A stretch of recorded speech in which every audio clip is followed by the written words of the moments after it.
Now entering Nerdist.com. You made it weird, you made it weird, you made it weird, oh yeah. You made it weird, you made it weird, yes you did. You made it weird, oh yeah. You Made It Weird with Pete Holmes. What's happening, weirdos? How cool is this? Jack Johnson came into the studio to make it weird, and he was wonderful. So let's get to it. You know this part as quickly as possible. I do want to say I have some live stand-up dates coming up in Los Angeles at Largo, October 19th. Wait, is it past October 19th? No. October 19th. I don't know what month it is. October 19th, I'm going to be there doing stand-up with some wonderful guests. Always a great lineup. November 9th, I'm going to be doing a special show called Pete is Writing a Book, where I will be workshopping and reading sections of the book that I've been working on for the past couple years about spirituality. It's funny. It's a memoir. It will be entertaining and fun, and there'll be guests on that as well. And then December 7th will be another stand-up show at Largo. For tickets to those, go to largo-la.com. Hope to see you out. We have some new sponsors for this show. I want to thank our sponsors. One of them, this is All in the Family. This is HBO. It's the new show, Felipe Esparza. Translate this. I don't know if you know this, but best known for having a raw and real sensibility that's relatable to audiences everywhere, comedian Felipe Esparza stars in his first HBO comedy special, Translate This. It's an uproarious hour of stand-up comedy featuring unconventional riffs on the immigrant experience and his everyday battles in his life. Shares stories about translating for his parents as a kid, how his father got his family from the U.S. from Mexico, and becoming a father himself while still in high school. All performed in English with Spanish peppered throughout. So please watch Translate This on HBO and HBO Latino Saturday, September 30th at 10 p.m. I also want to give a shout out to the Pete's Picks. We know the Pete's Picks. We love the Pete's Picks. I've been taking this MCT oil now in my tea in the morning, and it's really a game changer. That's why it's a Pete's Pick. It's made by our friends at Onnit, who also make Alpha Brain. And what MCT oil is, it's a coconut-based oil, which is medium-chain triglycerides. I remember I talked about this stuff with Mark Paul Gosselaar when he was on the podcast, and here I am doing it all these years later, because this is a vegan solution. It's not like people who put butter in their coffee, but it's 100% coconut sourced. It takes that fat and gives you something that sustains your appetite. I snack less, I eat less, I feel fulfilled, I feel happy.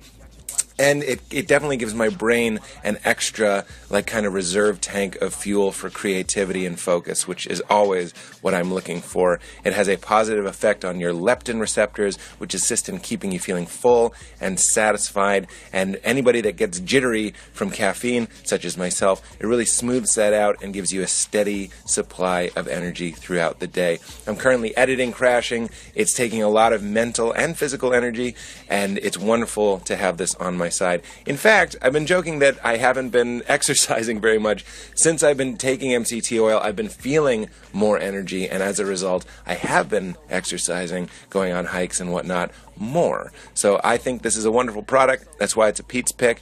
If you want to try it, it's the same way you try Alpha Brain, which is onnit.com/weird, and you'll get 10% off. Tastes great, feels great, give it a try. Also, while you're there, pick up some Alpha Brain. This is another product that I swear by. I always have at least 4 or 5 Alpha Brains in my pocket because it's like fish food for Monogin. It's all earth-grown ingredients, helps with memory, concentration, focus. Anytime I have to do a podcast, including the one you're about to listen to, anytime I'm writing a script, anytime I'm doing stand-up, anything that involves my brain, I'm taking 3 Alpha Brain about 15 minutes before. It's not a stimulant. It's not like coffee. It doesn't give you like a jolt of jittery energy. It just gives your brain some food to run on, and I swear by it. If you want to try MCT oil or Alpha Brain, like I said, Onnit, ONNIT.com/weird. The other product that I take most days is called Charlotte's Web hemp oil. This is derived from the hemp plant, but it is CBD, not THC, which means it is not psychoactive. It doesn't get you stoned. It's something that you can read on, you can work on. It just is a wonderful anxiety reducer for me. Helps with headaches, aches, and pains. As I always say, stuck in a middle seat on an airplane, it's wonderful to know that I have this in my bag. It's legal in all 50 states. Like I said, it's made from hemp, but it's not the same thing as marijuana. What am I, your dad? Smoking marijuana. It just gives me a healthy, happy glow that I swear by. A little bit quicker to laugh, a little bit quicker to smile. Just helps me lighten up, and as a result, it makes me drink less, a little bit healthier, great for your brain, great for your body. If you want to try it, CBD oil, this is the only hemp oil that's grown for human consumption. Any other hemp oil you get, it's my understanding, might have been made for a belt or oil. This is only for human consumption by our friends at Stanley Brothers, who did a wonderful episode of this very podcast. If you want to try it, go to cwhemp.com/weird and use promo code KEEPITCRISPY, and you'll get 10% off. I like the Everyday Advanced or the Everyday Plus. Mint chocolate is the flavor of preference for me. We have a new sponsor, Bombfell. I know this is true for most guys. Shopping for clothes can be a total pain, shopping in general. But Bombfell is an easier way for men to get better clothes. I just signed up for this. It was fun, it was easy, and the clothes are wonderful. It's an online personal styling service that helps men find the right clothes for them. It's simple and straightforward. All you have to do is complete a questionnaire, and a dedicated personal stylist will handpick pieces specifically for you. Then, once you've seen your selections, you have 48 hours to make any changes or even cancel altogether. You're in total control, and you only pay for the clothes you keep. Plus, you have the option of receiving clothes once every 1, 2, or 3 months. It's all up to you. And because Bombfell is on your side, they don't make money if you don't find something you want to keep. I think that's awesome. I think that's really nice. They keep themselves accountable. Like I said, you sign up. It's fun. I didn't expect it to be fun, but it's fun to click around, kind of almost like taking a personality survey, but for clothing, in a fun way, in an easy way, and then they send you stuff that honestly I was surprised at how on the money they were. Best of all, we've negotiated with Bombfell to get our listeners a special offer of $25 off your first purchase when you go to bombfell.com/weird. So if you're tired of shopping for clothes the regular way, you want a little help looking a little bit better or a lot better, go to Bombfell, BOMBFELL.com/weird. Open and close. I like that. Open and close. Oh, you get it? You say it, Val.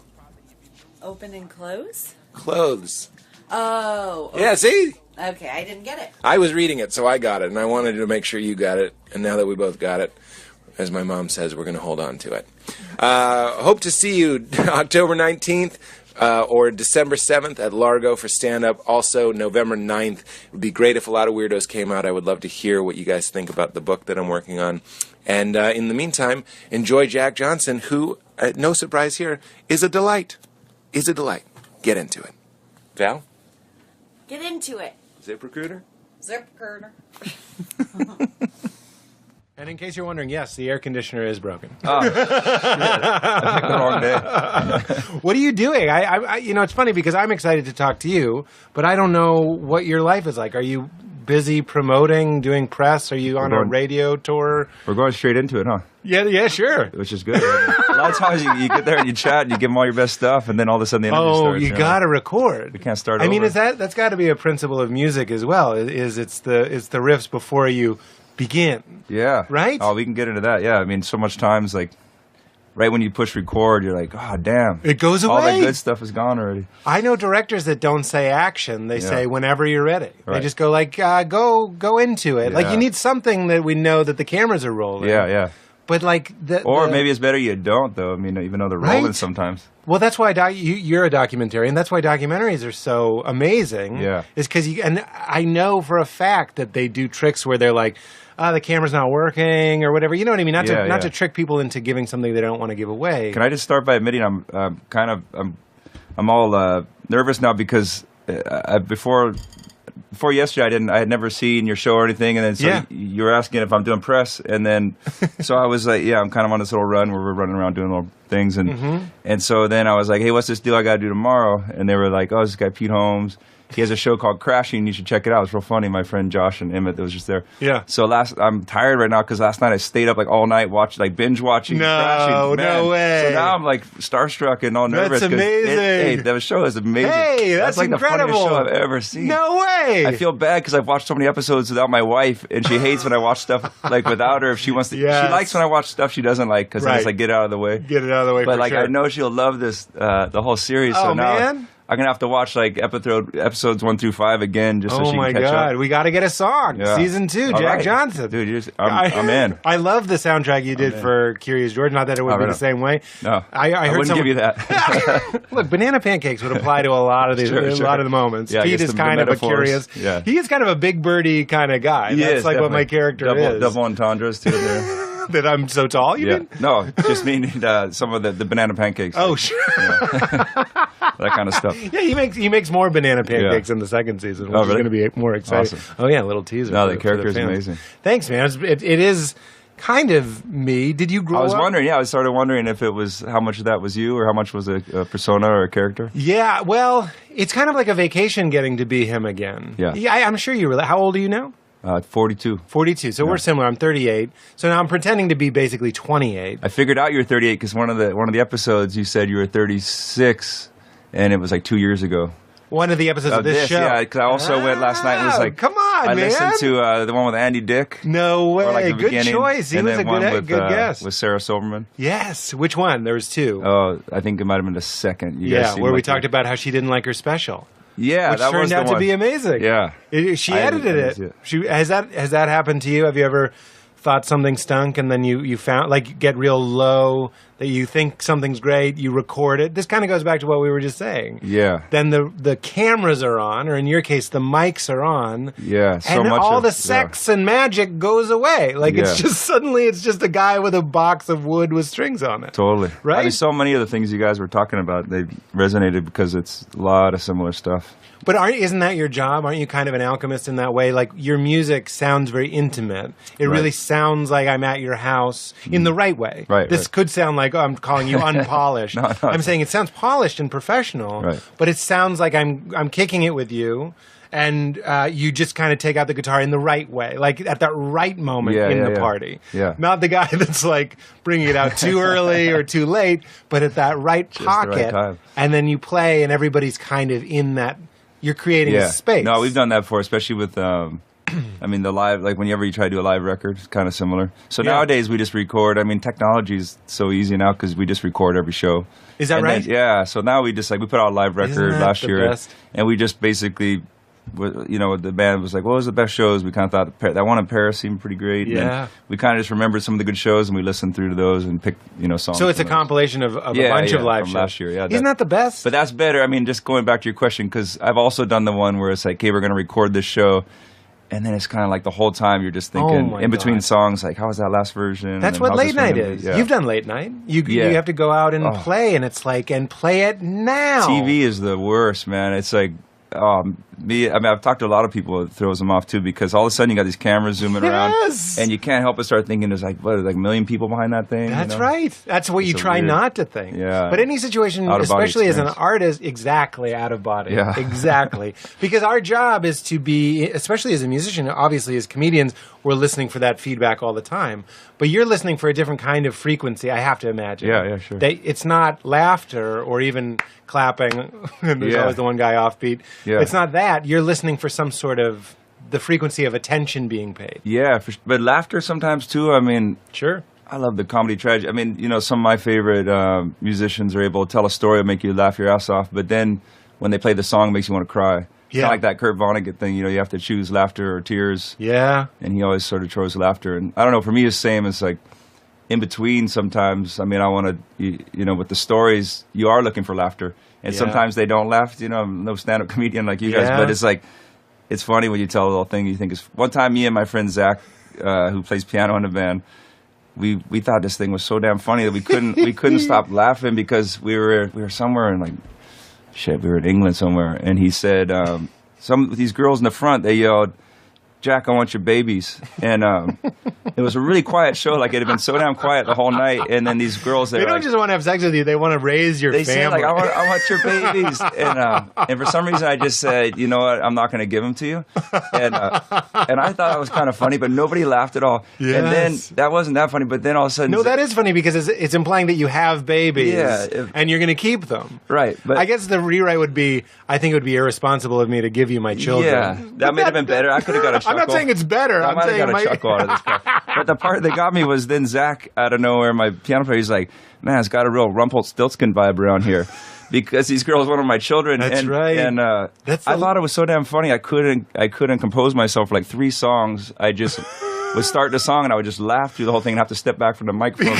Because Rumpelstiltskin wanted her children, right? Yeah, exactly. Unless he could say her name, he would take her babies. Yeah, That's and she all. had to spin gold and all that stuff. And then so to me, it was like the funniest thing anybody had ever said in the history of humanity. And nobody in the crowd even laughed, So I'm digressing, but the point is like, yeah, we do look for those reactions, and sometimes, like, I always tell friends, like, they'll come and see a show and they'll be like, "Oh man, it was great," or whatever, and you're like, "You should have been there last night," like, because that crowd that night, the response they're giving you, you kind of feed off of that, and like the more they give you, the more you give back. But you don't know if it's you though, and it's context sometimes. Like the context is the bummer. Is like you have this whole tour to compare every song to in a way. And I even heard you speaking about.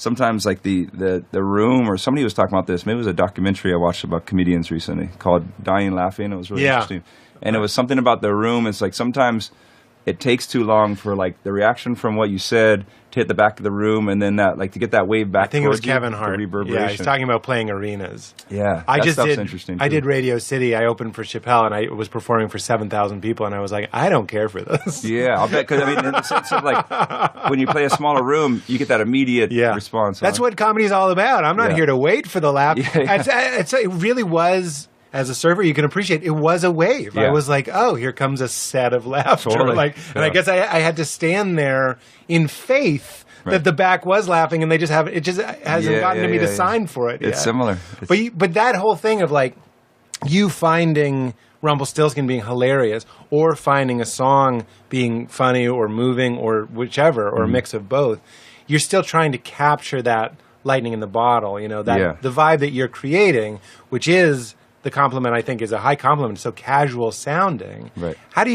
What is your approach? Do you record everything? Are you in the studio? Or are you trying to keep it as non-studio as possible? I picture the doors open and the ocean outside. We're trying to make it as professional as we can. That's just the best we can do. It's a 5-minute ride from the beach. It's really distracting. My brothers are constantly texting me whenever the waves get good. Oh, really? Like missing it and stuff. So it's exactly what I imagined. It's hard to get anything done in there for sure. And it's it is detached from the rest of the world. And like whenever I make a record, I've usually been away from all of this, like doing any kind of press or doing any kind of shows or being in front of cameras or microphones for long enough. Because once I finish a tour, I kind of am pretty sure I'm never going to do it again. I love it. I love playing music, but I'm like it kills you. And it does, and it's like on my nervous system and everything. By the end, I'm kind of like, it's not what you got into it. Why do I do that? Like, why do I get in front of people I don't know every night and do this? Like, and I think I'm never going to do that again. And then a year goes by, and somehow I forget all that again. And then just the whole thing of creating songs and writing, the songs are all there. And then like the idea of getting in the studio with my friends and sitting around and drinking coffee and coming up with production ideas. That's all fun. By the time we do that part of the deal, we're so far from all of this that I try to always think of like who I wrote that song for, like whose conversation sparked that song. So sometimes it'll be one of my brothers, sometimes it's one of my best friends. The love songs or my wife. It's always kind of like trying to just make her laugh around the house. Right. And I have to be far enough away that I can finish writing that one song for that one person. And same thing in the studio. It's kind of, somewhere in the back of your mind, people are going to hear this, but that pressure is way different. Of course. Because I'm so far from it that I'm just kind of trying to make a record my friends would dig. But it's made in the small hours of time. I have to imagine. Yeah. You sound very much like, I'm making a TV show, and that's similar to albums. Yeah. There's seasons and there's tracks. We do 8 tracks. For sure, yeah. It's a little bit different, but like the show... Do you shoot them all at once and then decide... No, because the storyline actually has to go on. So you can't sequence it after. We get to sequence after. We get to go, that's the this difference. Song works better here and there. And then you get to put these almost like subliminal messages in the pairing of two songs. Yeah, I think you guys you're making a concept record because you got to basically know ahead of time that this is my sequence. But when I'm shooting, and for me, it's not the same as touring. I've also toured, but shooting is like a lot of people touching you. Like you're always getting mic'd up. You're always getting powder, makeup, exactly, right. Makeup and hair, and people are telling you, it's a privilege. But there's a lot of like you have to stand here, you have to do this, and it's this scene. There's not a lot of wild freedom. We improvise, but there's not a lot of wild freedom. Right. I think what you and I probably both got into this for is the wild freedom of getting up at 3 a.m. because you have a melody in your head. That happens a lot. And then you're just sitting on a chair and you're playing it for you. Yeah. And then the alchemy becomes, how do I take that? You're saying, remember the conversation you had. Mm-hmm. That's what a comedian does. Yeah. Mike Birbiglia said to me, I told him a joke, and he goes, try and remember the conversation you had that inspired that joke. Yeah. Otherwise, it's going to start feeling jokey. Right. And then we're just telling jokes. That's why I close my eyes a lot, to be honest. Like, while I'm singing, it's like I truly do, like, especially on a night where I'm feeling a little off, I'll close my eyes because I'm trying to think back to the actual place I was or the person I was talking to when that song began so I can still feel the truth in the lyrics. Right.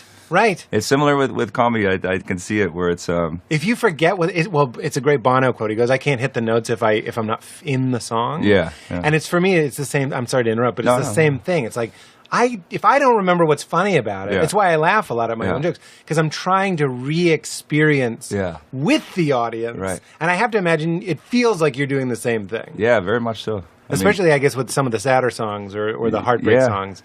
Yeah, those are hard to play live sometimes. I have to imagine. Yeah, because, we don't tend to favor them just because those are ones I feel like, you write them and you put them on a record because you're feeling a certain way, but I don't usually feel like that when I'm in front of 10,000 people. Right. I feel like having a party. And the adrenaline carries you over. So it's like when you see Beck, you don't want too many tracks from Sea Change. Yeah, exactly. I love Sea Change. I do too. Yeah, I love him. That's my favorite Beck record. Yeah, he's amazing. But one of my favorite songs of yours is Cocoon. Forgive me for knowing. I don't know if it's annoying to reference older stuff. Oh, thank you. But I'm a big fan of I just asked my friend as we walked in. This is the coolest setup, too. I spend so much time in these kind of shops because I got a 13-year-old kid. Is that right? And 11 and 7. And so we literally go in there and we know the different types, like the ones that will let you sit in the aisles and read and the ones that kick you out for doing that and stuff. I think this is an aisle sit read. Yeah, it seems like that kind of vibe. It definitely is. And as we were walking in, though, I was like, I wonder, do you think he knows like any of my songs or anything? So thanks for referencing one off the second record. Oh, no, I do. And I listened to the new record on the way in, and it's incredible. Cool. Thanks, man. It's really, really nice. But you seem like a really woke person. I don't want to put the pressure on you to sound woke now. But like one of the things that I didn't realize I was relating to when I was younger, and you were younger, we were around the same age, listening to your earlier stuff was there are these little messages in there that I only fully appreciate now. Oh, that's funny. Isn't that fun? Oh, yeah, Tell me what that made you think of. Well, because for me, it's like a lot of us read these books in high school that we're supposed to read. And you reread them. And then I just recently, it was like 5 years ago maybe, I was like walking out of this bookstore and they had a back to school sale. Yeah. And it had like every book you're supposed to read in high school, like Catcher in the Rye and whatever, Walden, all these things. And I was like, I don't remember reading some of these, and I definitely like don't feel like I got that one. So I loaded up. I just got them all. Yeah. Like I just went over and got like 15 books, and I was like, all right, they're all half off. I'm getting these, and I started rereading a lot of those.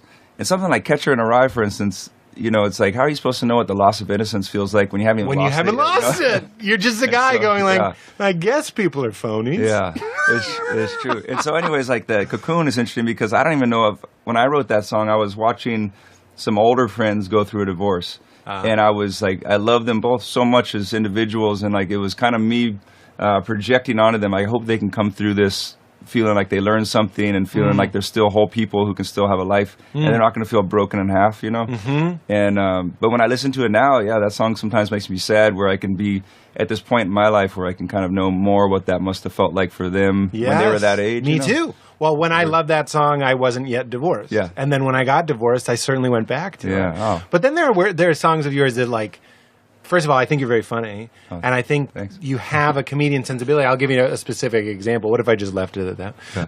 I have a specific example. You say in one of your songs, everyone laughed at a joke as if they had never really heard it before. Right. I can't say the rest of it correctly. Maybe they were truly amused, or maybe every word that she spoke was a bore. And then maybe it's because they had seen the previews on the TV screen. This part is good, and it's well understood. Yeah. So you should laugh if you know what I mean. Yeah. Okay, so that's a comedian's thought.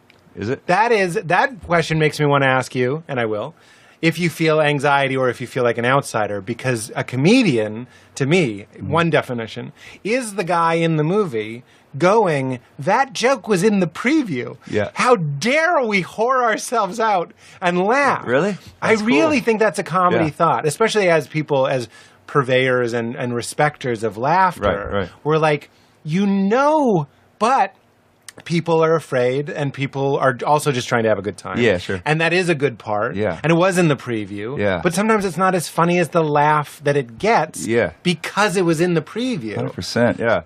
Happens all the time. It's something I watch for in movies now. After I noticed it that first time I wrote that lyric. God, I forget what the movie was now. I think it was something really random. It was like, I remember it was Julia Roberts, and it was a movie called Aaron Brockovich. Remember that? Aaron Brockovich, sure. Anyways, it was like randomly, it was that movie, and it was just this one line they had on the commercial over and over. It was a big movie at the time. Right. And I just and remember, back then you'd see the commercial 1,000 times. Yeah, you would. And then I was in the movie, and I just remember that line came, and I didn't think it was that much better than everything else, but if you were to graph it on, like on a piece of paper, it was just exponentially louder laughter. Right. And yeah, then I've noticed it a million times since where, and then I'll notice whether I laugh, because sometimes there's that comfort in knowing what's coming, like rereading a book and just like excited for that part that's coming up. Well, it's you're in the museum and you find the Picassos. Yeah. And you go, these are the good ones. Yeah. You know what I mean? Totally. You just go, there's a relief that comes in conformity. Yeah. You go, like, I spend so much time, it's so exhausting evaluating and grading things. Yeah. Sometimes you just want to laugh at the Aaron. That's the positive side. That's how we can love ourselves for laughing Sure. at the Aaron Brockovich thing. But there is also something disturbing, because this is why advertising works. Yeah. This is why conformity Totally. is a plague. And you see this in some of another lyric or song of yours. I'm going to get it wrong, but Look at Those Fancy Clothes. Oh, yeah. I love that song. Oh, thanks. Gone, that one's called. Gone. Yeah. Great song. Thanks, man. But these will keep us warm just like those. Yeah. It's Christ saying, give no thought to what you should wear. It's Right, like, what are we doing? But laughing at Aaron Brockovich is the same as thinking a shirt is better because it has a swoosh on it. Right, yeah. Which yeah. you and I are both old enough to remember there was a time when not every article of clothing was branded. Yeah, no, for sure. Like, remember, did you see Crumb, the documentary Crumb? Yeah, I did. That's right around that time, and he really had a hard time with people wearing shirts that said Pepsi for no reason. But now you're just man. like, of course you wear a shirt that says Pepsi. Pepsi's cool, and I'm cool. Yeah, no, it's a trip. I mean, I had a hat on the other day because I was trying to walk through this crowd. It was at a show we played a couple nights ago, and it was daylight still, and we were out in the front. We couldn't get our passes yet, and I was trying to get back there, so I grabbed a hat off my friend and I put it on, and I had sunglasses on. I was like cruising around, and then I saw a really close friend of mine, and he looked at me. And I could see his eyes go up and down to the hat, and I forget what it was. Some it might have been Nike or something. Whatever hat I grabbed off of somebody, and he was looking, and I was like, yeah, I'm just really feeling this corporation right now. I really want them to do well. I just got, I feel like broadcasting them a little bit because I could just tell he was tripping. I had this corporation on my forehead. Funny. Just made me think of that. Of course, no, that's perfect but you've been deliberate in not buying into that, it's one of the questions I had for you. I don't have many questions written down here. I have 5 I want to go back to that you made me think of, though. Please go back to those before, because I have it written down. But one of them was just about when you finally find the Picasso, and then it was making me think of the one that you. These are the good ones. Yeah. And it's the opening slot, because you talked about that in one of your episodes. I think it was episode 2 maybe, where you're doing the opening. You go to where do you guys go? You drive. Albany. Albany, yeah. And you're doing the opening gig. Yeah. And my friend, this guy John Craigie, who I tour with a lot, he's really funny because he'll tell stories and make you want to laugh, like I said. And then the songs, you're ready for the song, and then oh wait, the song's really sad. And he has this bit where he talks about, he's like, the opening gig is tough. He's like, there's no other, you don't get it in many other, art forms. He's like, it's not like when you lay in your bed to read Steinbeck, all of a sudden somebody else jumps there. Hang on, read this real quick.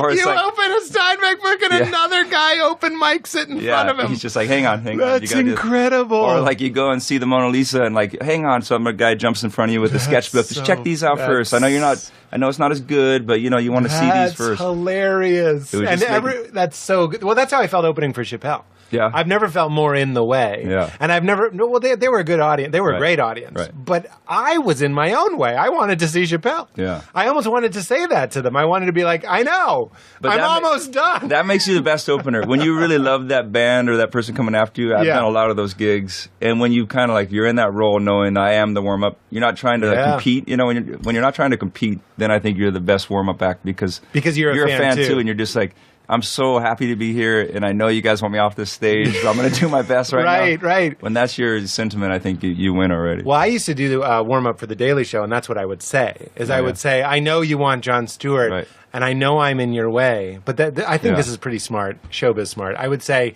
as soon as you guys are really good, I'm going to bring him out. Yeah, that's a good call. Like, you know what I'm saying? Like, I want what you want. I want to bring him out. I'll use that soon. I'm open for Willie Nelson and Neil Young in like a week here. I'm doing Farm Aid with those guys. Perfect. And so You can say, as long as, I'll when use you your guys bit, are really hot, Yeah. I'm going to get out of here. I want you guys to go nuts.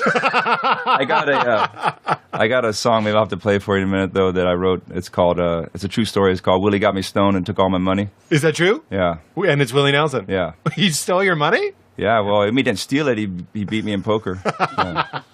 Well, you can't get stoned and play poker. Well, I mean, that's Willie's technique. unless you're Willie Nelson. Yeah. That's incredible. Do you feel that way coming up? I don't know much about your origin story. Did you do a lot of opening? Yeah, quite a bit. Because let's dispel a rumor. Yeah. You seem like a guy. Like, I feel like if I asked Valerie, my fiance, if I was just like, tell me the Jack Johnson story, Mm-hmm. she would say you were a guy with a guitar on a beach who was so good that someone heard your record and was like, Right. this guy's a headliner. Yeah. What really happened? Yeah, so I mean, here we go. You want like the 10-minute version or that 2-hour version? No, I I'm just mean- kidding. No, it's like anything else. Like I loved. It also, let's dispel this too. I'm sorry to interrupt. Yeah. It also was like the lore of you is like, he's not really a musician. He's just a guy. Right. Who's very good at music. But you're not like a shark. You're not like, I moved to LA with my demo. It was like, he was a guy who, again, I don't think this is true, but Yeah, I sure. remember thinking that in college. I was like, he's just a chill guy who's very good at music and people love him and they gave him a shot. It's always been kind of a hobby, and I think I've always tried to keep it that as like a defense mechanism in a way. Beginner's mind. Yeah, I just tried to always keep that mentality a little bit. As far as like the overnight success or anything, it was like tons and tons of work and playing every club across America half full, Really? and then three-quarters full. And then, I knew that was true, but I'm still so happy Yeah. to hear it, and Oh, I want it's so I fun, want to though, get like- that out there. That's Yeah. one of the things maybe you like about Crashing is like it's fucking hard. Oh, that's the part I love about It's it. Like every fucking time hard. you come out there and bomb, it's just like there was this one gig. I mean, just flashes into mind. There was a time when my first record came out, and at the exact same time, Mos Def had this project called Jack Johnson, and they both came out at the same time. No. Yeah, and then eventually he changed it to Black Jack Johnson. I don't know if that was to like differentiate the two, but that's what it started going at as. And there was one gig in Detroit where I was playing a spot called, I think it's called the Magic Please Stick. tell me the story. I think It was you're called the about to Magic tell me. Stick. Yeah, and it was there's one, if I'm not getting the names wrong, there's like when you get a little bigger, you get to play the Majestic, but otherwise you play the smaller one called the Magic Stick. And maybe I'm saying the wrong names, I forget. But I was playing the smaller one, whatever that one was. And it was a day off from opening for Ben Harper. We were playing to like sold out crowds, being the opening band for Ben Harper, and we had this day off. And so we booked a show at this little spot. And I show up and I look at the line of people standing there, and they're all waiting to come in. And I started feeling like this might be Mos Def's crowd, you know. And then I like walked up and asked them, and they were like, "Yeah, we're definitely here to see Mos Def." And I was like, "I'm Jack Johnson too, you know. That's my name, and I'm playing here tonight." And there was like maybe 15 to 20 people were at the show, and a place could have held a couple hundred, you know. And it was really sweet. They all came in, checked it out still. But it was Really? like one of those gigs where you're playing music like so much easier and people know your songs, and you're playing songs that nobody's ever heard.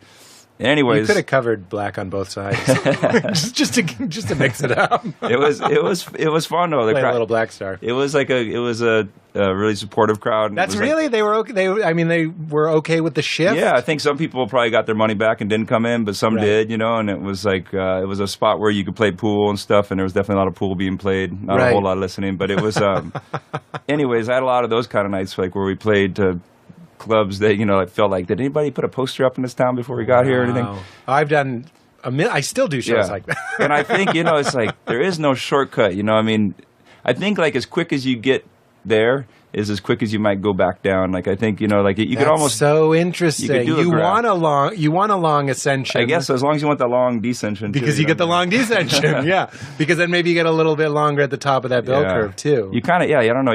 I think you learn so much from playing the clubs that are half empty, and you also you get a little bit of that grit too. Like you stick with it. You learn the tools too on like how to deal with that stuff. You know, I mean, it's what are they?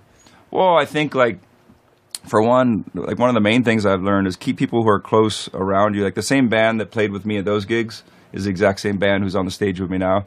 So when we were playing, if we're at Glastonbury and all of a sudden we find ourselves in front of like 130,000 people, which is the biggest crowd we ever played in front of, and it was too big. It was nuts. But like it was too big, and I was like totally overwhelmed by the energy of it. And I looked over at the guys in the band, and it's those same guys that used to play with me in those half-empty clubs. Yes. You can at least look at each other, and you can like read their face of being like, it's okay, we'll get through this kind That's of thing. right. You basically just explain like why people love being married. You know what I mean? Yeah. It's like, let's keep someone around that you can share the experience with. Yeah. Otherwise, you just be with a stranger. You'll be with like the producer gave you a new bass player, and that guy wasn't at the Magic Stick. Yeah, exactly.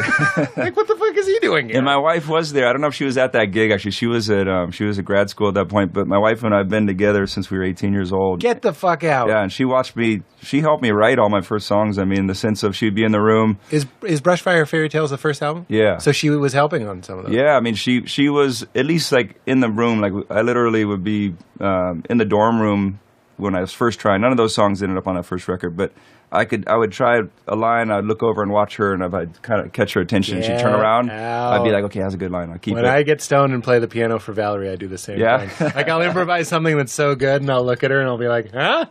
Because we're performers. I need someone, and that's why you keep going back out on the road. No, it's true. Pay attention, somebody. Somebody needs to see it. And also, it ministers to people. It makes people break. I mean, you must get that all the time. Yeah. You're the soundtrack of... You know, people make banana pancakes to your movie. Yeah, sure. People don't put on comedy records and have romantic. I do. I like oh, not the romantic part, but in the morning sometimes. You know. Oh well, me too. I don't put on at night. I like that too. Once we're going to bed. What was so you're playing the guitar in the. I have two questions for you, and you can blend the answers if you like. One is you're in the movies and you think, I know this is on. That was on Brushfire Fairy Tales, the everyone laughed at a joke line. Mm-hmm. Do you have a notebook on you? Are you writing that down then, or are you just trying, like I have to sometimes, very desperately to remember? Yeah, I do a lot of remembering. Forget that line. I used to kind of think, like, if I don't remember it, it wasn't that good. And that was before... That's so funny. That's the Mitch Hedberg joke. Oh, really? He goes, sometimes I think of a joke, and I think it's really funny, unless... I don't have a pen. And then, he basically goes like, and then I realize it's not that funny. Right. He lets it go. If it's that good, it'll stick in your mind. But there is some truth to that. That was my mentality before I had kids. And then now that I have 3 kids, I kind of realize, like, I got to write it down. Yeah. Like, there's so much other crap on my mind that, of course. That you're going to forget it. So back then, though, you would remember. Now I write stuff down more than I used to. Not the whole... I mean, I'm interested in the whole story, but in the interest of time. Yeah, sure. From the dorm room, did you have a 4-track? Were you just recording 4-track cassette, Tascam. Tascam! Yeah. I love one of the best toys that's ever existed. Fun. So fun. That's ever existed. Yeah. I still think, I know there's GarageBand and stuff, but there's something tactile about it. I know. You know what I mean? And the fact that you got 4 tracks, it's really cool. And then if you want more, you got to bounce them down to 1. Yes, mix them down. And then you got to commit. You're like, is this the best possible mix that could be going on that track? Because I'm going to record over these other 3, you know? And even the hiss of the tape. Yeah, oh yeah. You know, there's that Elliott Smith, his first record, not the first, they put out like lost tracks, but the one that's called Elliott Smith is clearly recorded on a 4-track, I think, because you can hear the... Beautiful, I love that record. Yeah. And then you can... It's just a guy with a snare drum and a hi-hat and a guitar. He's so cool. He probably had like some kind of like a cooler one than we... It probably wasn't a Tascam. It was probably some kind of retro like 2-inch He even went back further. Yeah, he went even more lo-fi. Yeah. But so you have your wife-to-be. Yeah. We can get into that. But the 3 o'clock in the morning one, I mean, so then, I mean, fast forward, I'll do it at the same time as the story. I mean, we stayed together through college, and then we moved in our senior year together, and then I had a drum set in the living room that a friend let me borrow, and then on Valentine's Day one year, we were making a student film about these friends that went kind of, one friend goes a little over the edge, and he's going to drive off a cliff, and they're moving from one house to another. They rent a U-Haul, and he locks the rest of them for no apparent reason in the back of the U-Haul. I didn't write it. I was just the camera guy on this. And he's going to drive off a cliff, and they have to. It was like a kind of like a weird action film, and then they had to climb out. And like, that's an interesting idea. It was pretty cool. It came out good, and he had to get on the roof, and he was like talking sense into his friend before he drove off the cliff. So, anyways, we had this U-Haul rented for making that student film. It's very Eminem. He always has someone in a trunk, and really? the person's going to drive off a bridge. It was for this film festival called Real Loud. It was really cool because you'd make it, and then you would have to have a live band play along with it for the soundtrack back at UCSB. And so we had this U-Haul rented for the student film, and so I realized on Valentine's Day, I was like, hey, we can go pick up a piano. I saw one for $99 at Salvation Army. With the same U-Haul? With that U-Haul, because we already had it rented, you know. So we did that, and we got back to the house, and I'm so excited because I'm like, killed it. It's like Valentine's Day tomorrow, and I've got this piano already. And we try to put it in the house, and it barely fits through the front door. And then I realized there's no wall that can actually accommodate it.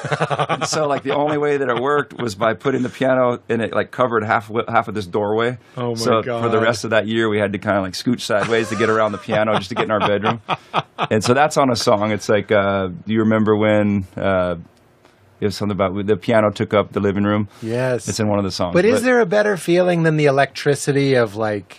The cusp of creativity, like you want to make something. The potential energy. And you're young and you're broke, yeah. and you had to use, it just feels very beautiful and almost metaphoric. It's like the providence of the U-Haul, but then the initiative and the follow-through of going, with this U-Haul, I can get a piano. Yeah. And that's the feeling of vitality. That's the feeling that I'm chasing, is when the lightning is in you and you go, there's something I have to do. No, I agree. Right? Like you write that lyric on the new record about season 3 being the good distraction from reality. Yeah. And I was going to ask you, what are we distracting ourselves from? And wouldn't you say one of the answers is getting a piano with your U-Haul, covering a door, creating something that you and your wife will always remember, and banging out songs with a borrowed drum kit? It doesn't have to be music, but making stuff, is that where the juice is for you? Yeah. I mean, it's so often, like, I'll go back to... like, I'll have these little folders on whether I do the songs on a 4-track or I just record them on my phone or the GarageBand sometimes because it's easy and you're in a hotel room and you can just do it. Yeah. Like, whatever it is, like, I'll have these versions of the song, and a lot of times they're like through the microphones just on the computer, so it kind of doesn't, the quality's not very good, and like, no, I can't really put it out. But I'll have these folders that'll say like, LP7 roughs, because it's like, that's my 7th record we just did. And so then I'll go back and listen to those. At some point, I'll notice that, and I'll be like, oh, damn, that was so much better than the version I put on the record. And that was kind of the thinking on this new record. I tried to make it where most of the songs, those are the first versions that I recorded. I just brought a friend in who was better with the microphones, and we went in the studio, and he would just be real patient. And as I was like noodling around with songs, and like I'd be like, okay, I'm going to try it. I think I know the chord's good enough. And we'd try it, and I would mess up the chord. And then we'd say, okay, let's try it again. And when I'd finally get it, the first time I got it where the chords are actually the right chords all the way through, there's something to that version when you're still really excited and you're still giving yourself the goosebumps, by playing, you're still giving yourself the shivers. Yeah. It's like there's something in that version that I wanted to try to capture, because it reminded me of being in my living room with the 4-track, and you get, by the end of it, I have like chords because you're reaching over here and you want to get this guitar, and then like the microphone cord gets around your leg, and then like at some point you'd look down and it would just be ridiculous. It'd be like spaghetti noodles just like all around you, and your guitar, they're just totally tangled. Beautiful. And I would love that feeling, Beautiful. So I just kind of wanted to get back to that a little bit. You can't go back, but just get back to that feeling at least. I want to tell you that when I was talking to Valerie about how I feel like you are, she actually said it, and I was already thinking it, that you feel like an evolved person, a conscious person. I'm not saying anybody's there yet. Sure, you know what I mean? You seem like you're on the path, and you have been for a long time. And I said, yeah, totally. And I started quoting lyrics of yours that made me think that you were that way. And I got the chills. Oh, that's cool. Very, music can get me. If it gets me, it really gets me. Yeah. And just saying it will make me feel like I'm going to cry. Yeah. Sometimes just seeing people singing, even if it's not a sad song. I know what you mean. If people start singing Get By With a Little Help From My Friends or something in unison, even if it's bad, I'll start being like, ah. Well, the truth in those lyrics, Yes, but also the agreement. Yeah. It's a group of people, you and your band and you and your guitar, agreeing, all pointed in one direction. A comedy show can feel that way too. Kind of beautiful, because we're all, that's what makes a heckler so offensive. To me, and because you're like, we're trying to go this way. Totally. And I love those moments in your show where like somebody will yell, like, write down a joke or something. And it's just like, it stops you, because it's right. But there's so much, like, I really do consider comedians to be the genius of our time. It's like one of the last areas where people are allowed to just give their honest opinion. They're celebrated to do. I think, it's just like, it's so beautiful. And there's that fine line between insanity and genius, where it's, you see a lot of that. Well, we don't have a lot of cultural models that allow for people to be wrong. Comedians can be wrong and ugly if it's in the name of their art. Have you run into that? Have you ever wanted to say something that like just didn't hit people the right way?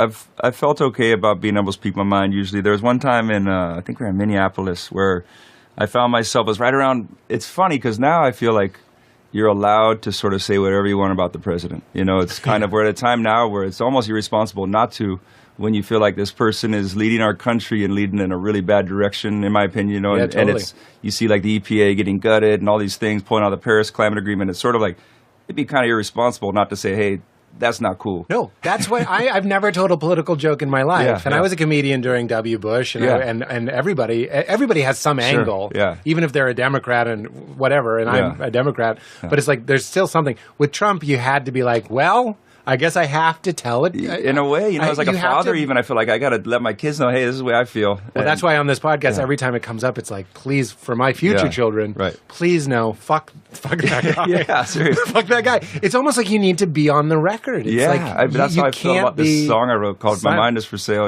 where it's like, I don't care for your paranoid, us against them fearful kind of walls. I don't care for your me first, give me appetite at all. Yes. It's very much so. But to get back to it, it was like a time. Remember when the Dixie Chicks, they said something about George Bush? Yes. And it was just like, oh no, like you're seems like a different time, unpatriotic and all this stuff. Well, there was a time when it was like that same week when that was all the big news, and there was we were playing, I think it was Minneapolis, and there was somebody in the front row that had this gigantic painting they'd made of my head, and they kept holding it up, and I didn't want to have to say anything about it because it was kind of like, I hope they never hear this, but it was kind of a funny painting, where it was like, I didn't really want to have to take it and show the crowd, but it was like blocking like 10 people behind her. Because it was, like, if you can imagine out on the other side of these microphones, it's like this person had to spread their arms out to hold it. It was big. It wasn't just like a little painting, it was like big. And I was just, I kept thinking like, shit, she's ruining the show for everybody behind them. So I should grab this thing. So I walked over and I grabbed it, and I was kind of like, I can't just go put it down. It's so big. Everybody's going to see me holding this thing. So I was like, I turned it around, and as I looked at it, I was like, it just like, right before I even said it, I looked, and I was like, that's weird. It looks kind of like me, but it looks like George Bush, too. And I was like, I turned around and said, hey, this looks like a cross between me and George Bush. Like, I mean, no offense to your painting, and then right as I looked, there was like this little dark spot like under the nose there. And it just slipped out of my mouth where I was like, oh, look, it's even got the little Hitler mustache. Yes. And then the whole crowd went, ooh. And I just felt like it was the only time I've been in front of that many people where the audience didn't do like a cheer or just silence, but it was like, oh.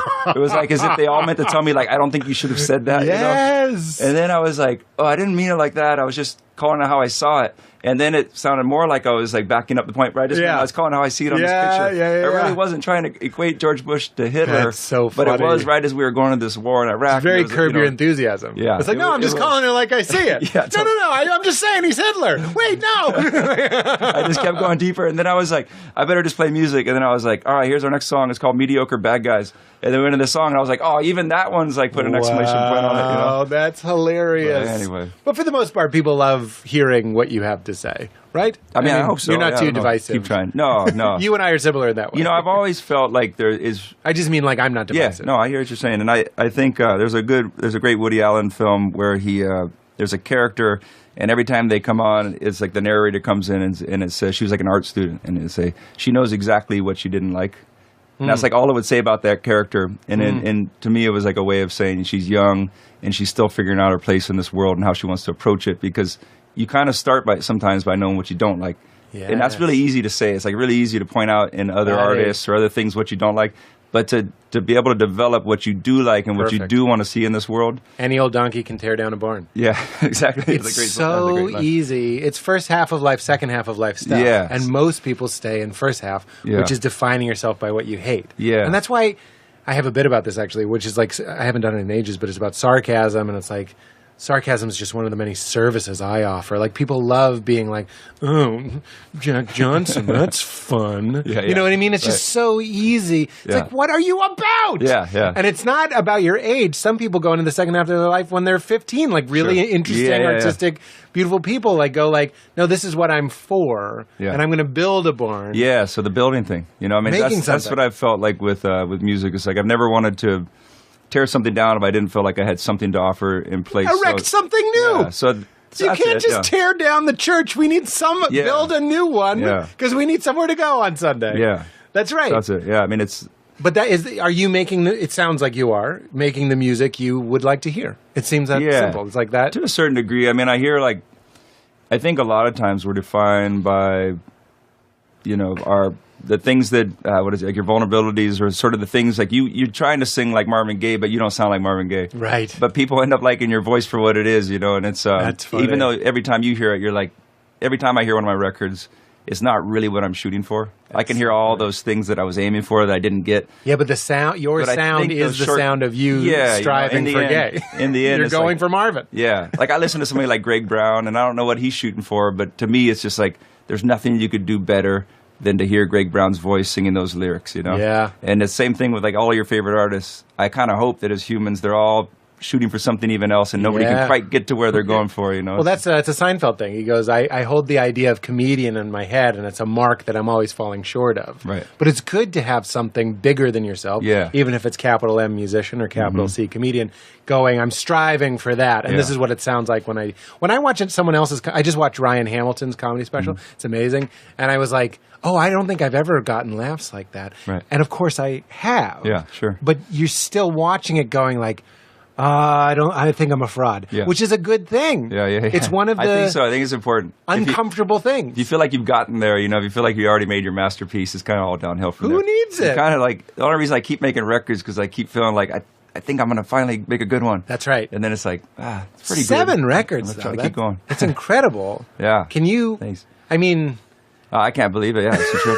I can't believe I was imagine 7 that. now. That's incredible. I think I cracked like 100 songs or something now when I counted. Wow. Maybe it's 80. I don't know. That's still a lot. Because wouldn't you agree? I feel like music is more vulnerable. Talk about people defining themselves by things that they don't like. Music is kind of like impressions.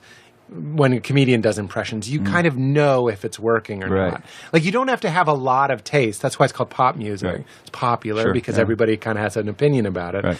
A song, you can almost smell it faster than a bad joke. You can smell a bad song.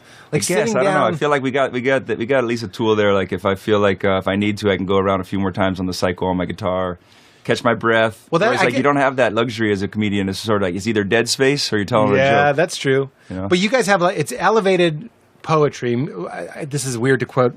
No, why is it weird to quote Sarah McLachlan? She's lovely. Yeah. Sarah McLachlan said that her lyrics read like bad poetry, but you put them Yeah, to music I've and always they felt work. that. It's the, right? It's the chord changes. It's like when you find that right chord of like going to the minor, whatever. It accentuates that certain syllable just in the right way. It I've fills never in a thought gap. of it as poetry. Like I can never write it down. I write to melodies. You know, like once I get a melody in my head, Yeah. then it's like certain lines. They start filling in the syllables of that, and they make sense. But there's been a few times where I wouldn't even call it poetry, but there's like there's lines that I'll write down, and I know I want to eventually use those. Like on this new record, I always had this line in my mind that it was like, I pictured kind of like people just barely surviving on one side. I mean, you could call them cavemen. It was like people just trying to survive. On the other side is modern day man. And so there's this line I had that was like, some of us need to gather, some are going to have to kill. But with everybody so preoccupied, who's going to pay the bills? And it's sort of, and then it goes on. So it's on this song called Gather on the new record. And so that was one where I kind of had that line and I was just waiting for a melody for it. Oh, interesting. Whereas usually it's the melody that I have, and then somehow I'll find myself singing one line over and over to that melody, and then that becomes kind of the question, like why is that line in my head? Where did it come from? Sometimes Yeah. I can figure out, it's like, oh, from that book I just read or something. Other times I literally just somehow fit that melody, and then that'll become the question of, okay, what does that mean to me? And sometimes I feel like the song answers that question. Other times it just makes the question even harder to answer, you know. Do you get that sort of? I'm going to start by saying I get that sort of. So you're not on the spot. That sort of. It's in the realm of magic. Yeah. Where you feel like your antenna's clean and a line comes through you. Yeah. Like you're trying. I say this all the time. You're trying to fly the kite into the black hole and pull something back out. Yeah, so your subconscious is there. It's cooking and churning this conversation. I'm now a part of your consciousness. You could dream about this conversation, but it's going to be in the mix, and it might come out as lyrics. But have you gotten that feeling where you're like, where the heck did that come from? Yeah, I can't explain it better than you just did, too. You really nailed it exactly. No, I talk about it all the time. No, it feels exactly like that. And then it's funny because there's whatever you want to call it, inspired, whatever, there's these lines that, for one reason or another, I can never explain like where they came from. Yes. It's like I'll wake up with the line, or it's just by the end of the day, I've realized I've been repeating it in my head, but it's there. And it's there's probably you could put a simple definition of it being, scientific, or you could just say it's inspired, whatever. But there's a lot of times there's that one line, and then the rest of the song has kind of worked for me. It's almost like the way that it felt when you're trying to write a paper for college and you keep putting it off. And then I have I'll be in the studio and I'll realize the first verse and the chorus are really easy to write and just all float out. But now I got to sit down and go, okay, I got to work on this second verse. That's right where I am all the time. Yeah. I'm trying to write a book, right? Or I guess I am writing a book. Right. I'm not trying. I am writing a book. So you get the point, and you're like, Like sometimes I'll be writing, and I'll literally like clap my hands, and I go, that's the shit right there. Cool. And then the grind is the part before it and the part after it. You're like, how can I lead people to that beach through this jungle and have them have the same feeling I had? Well, it's good. I keep quoting my friend John Craigie, who's just a good friend. He's classic, but he's got this great line in a song that we sing together. The song's called "I Wrote Mr. Tambourine Man." It's a great story. You'll have to listen to his version of it. But there's a line that I get to sing, and I love it. It's his line, but I love singing it. It's and we're always closing our eyes as we sing it. It's never trust a musician that plays with their eyes open. All the good shit happens when they're closed. You got to give yourself the shivers before you can give them to anybody else. Oh, fuck you. Yes! I love it. Yeah, it's so good. And I can brag about it because it's not my line, but I love singing it because... I want to greenlight you to brag about your own stuff too, but that's a great one. You love singing it because... It just feels, it's that... There was something I realized at one point that it was like easy to write songs. They don't always come easily, but like there was a long time where I'd write songs and sometimes I'd play them in front of people and I would know there was something didn't feel right about it. But like part of me would let it come out. And then eventually I realized it's as easy as this. Like if I know that it's good and it gets me excited to sing it, then I can feel confident with it. It's like such an easy point. It's hard to explain even, but I think it does it better to say you got to give yourself the shivers before you give them to somebody else. That's right. That was it for me. And then that's why you play it too. I mean, that's why you record it and that's why you play it. Sometimes it does get lost in the press and the travel and even the I don't feel like playing tonight or whatever it is that can drag us both down. But then you kind of, sometimes in a good show, I remember, even though I've told this joke a million times, they haven't heard it. That's one of the things I always say before I go out is they haven't heard it. Like you have to give yourself before you go out. Yeah, exactly. And then you try and get in that But space. have they? I mean, is it different nowadays for you with the internet and everything? Sometimes they have heard it. Do people like listen ahead of time? But that's one of the goals of my career from the beginning was I was like, I want to be like a musician. I want people to want me to repeat material. Mm-hmm. Yeah. People get mad when musicians don't repeat. No, it's true. I mean, you got it. It's like you got a song, and those are the ones people want to hear. You go out and play them. So I'm sure it's similar to telling a joke that you've told before, but it kind of works. For me, it's like there's truth in it. But that's the thing. As long as you do like what I did, now it sounds like I'm kissing my own butt, but it's like kiss it. Go ahead, kiss it. As long as you acknowledge to them, I've told this joke before. Right. So what I like to do is I say, is there a joke you'd like to hear? Right. And then they usually say one of 5 things. Yeah. And then you do it. And then if they stop laughing, because sometimes it is a little bit like making love, and then they can tell you're thinking about something else. You're thinking about an ex-girlfriend. Right. You have to be like, yeah, but we're thinking about her together. I know we're shifting gears, and now I'm reciting something. I love that. The first episode where that guy is, or maybe, I think it's first episode, maybe a second episode, where he comes out and he's like, look, he somehow tries to talk logic into you that you're actually making love because he's making love to your ex. Yes, that's right. That's right. Leaf tries to say that everything's one. Yeah, that's amazing. Which is, It's a beautiful scene. It is. Well, I try And to. the fact that you're listening to him and trusting this guy. You keep having this relationship with him where you're almost buying into what he's telling you, and then you keep remembering, like, this is the guy who's ruined my marriage. No. F you. But I mean, not to get too heady of my own show, but I love to. He's speaking truth to me, and just like in life, it comes to you in the least different expected places, place. for sure. It comes to you through pain. Yeah. I mean, you said your slow come up, the playing the half clubs, the playing for the people that thought you were most deaf, and you most definitely are not, is where you learned how to play for 130,000 people. And I don't know. Well, I wouldn't go that far. I only did that once, and it was like really the most awkward time you could have played for 130,000 people. For one, somehow they put they put Ray Davies before us.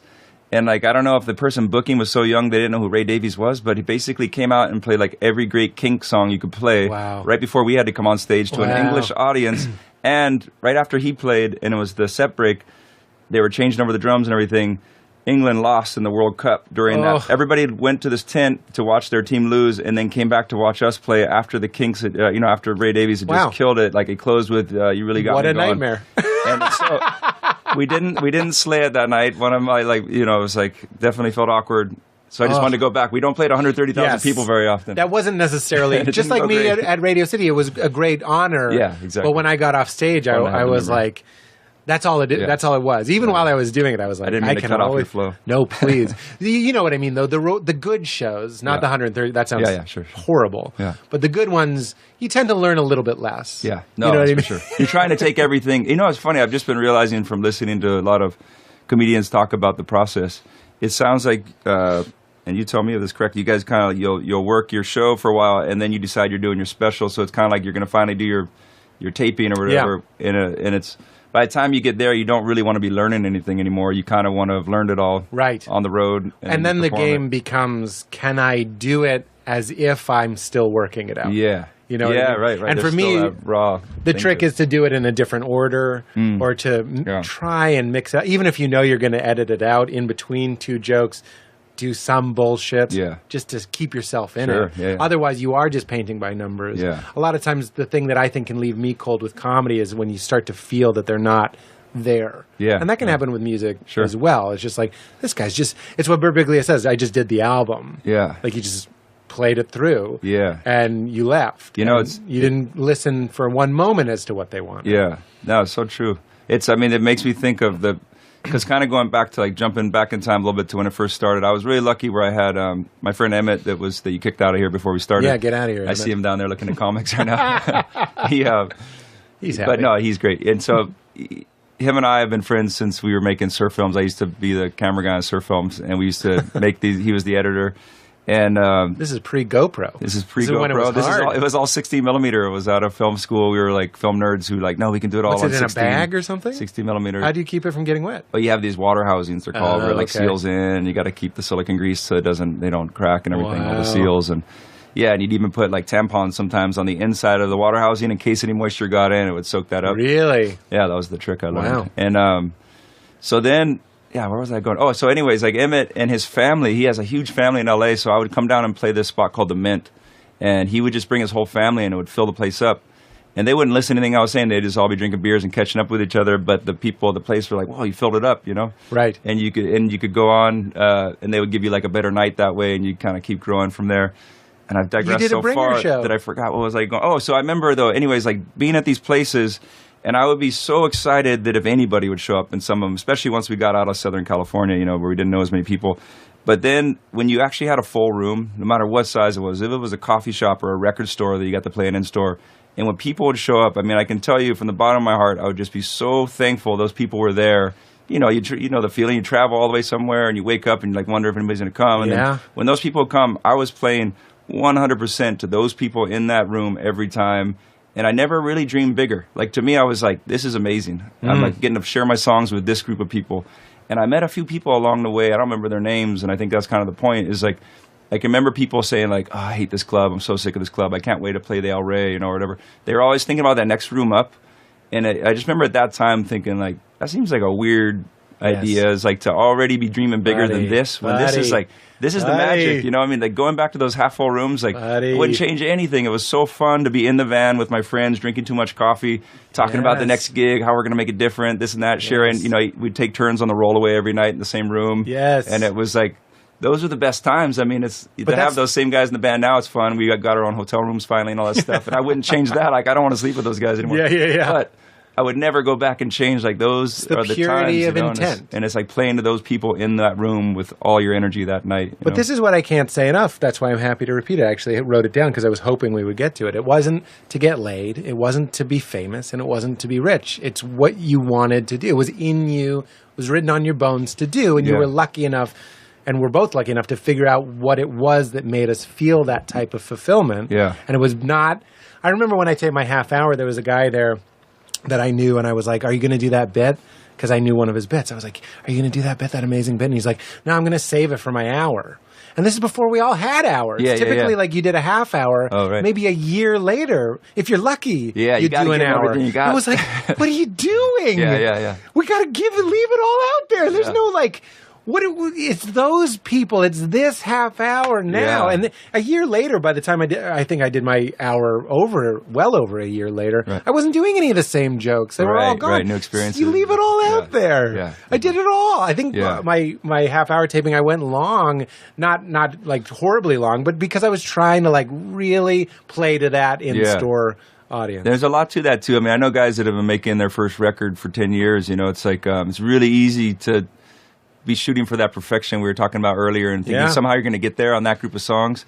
And I think it has something to do with being on the 7th record is like every time I've got to the end and it's your due date, you know, and you're kind of like, well, there it is. And you kind of feel like I could go back and redo all these better. I know it, you know, and I still hate that part and I still think this one sucks and whatever. You turn it in and you kind of, it gives you that motivation to have those new experiences, new jokes for you guys. It's like new songs for me. It's, and I think it's important just to keep moving forward. You know? I forgot who said it, and I'm going to butcher it, but it's like, and it might not even be this, but it's the sentiment.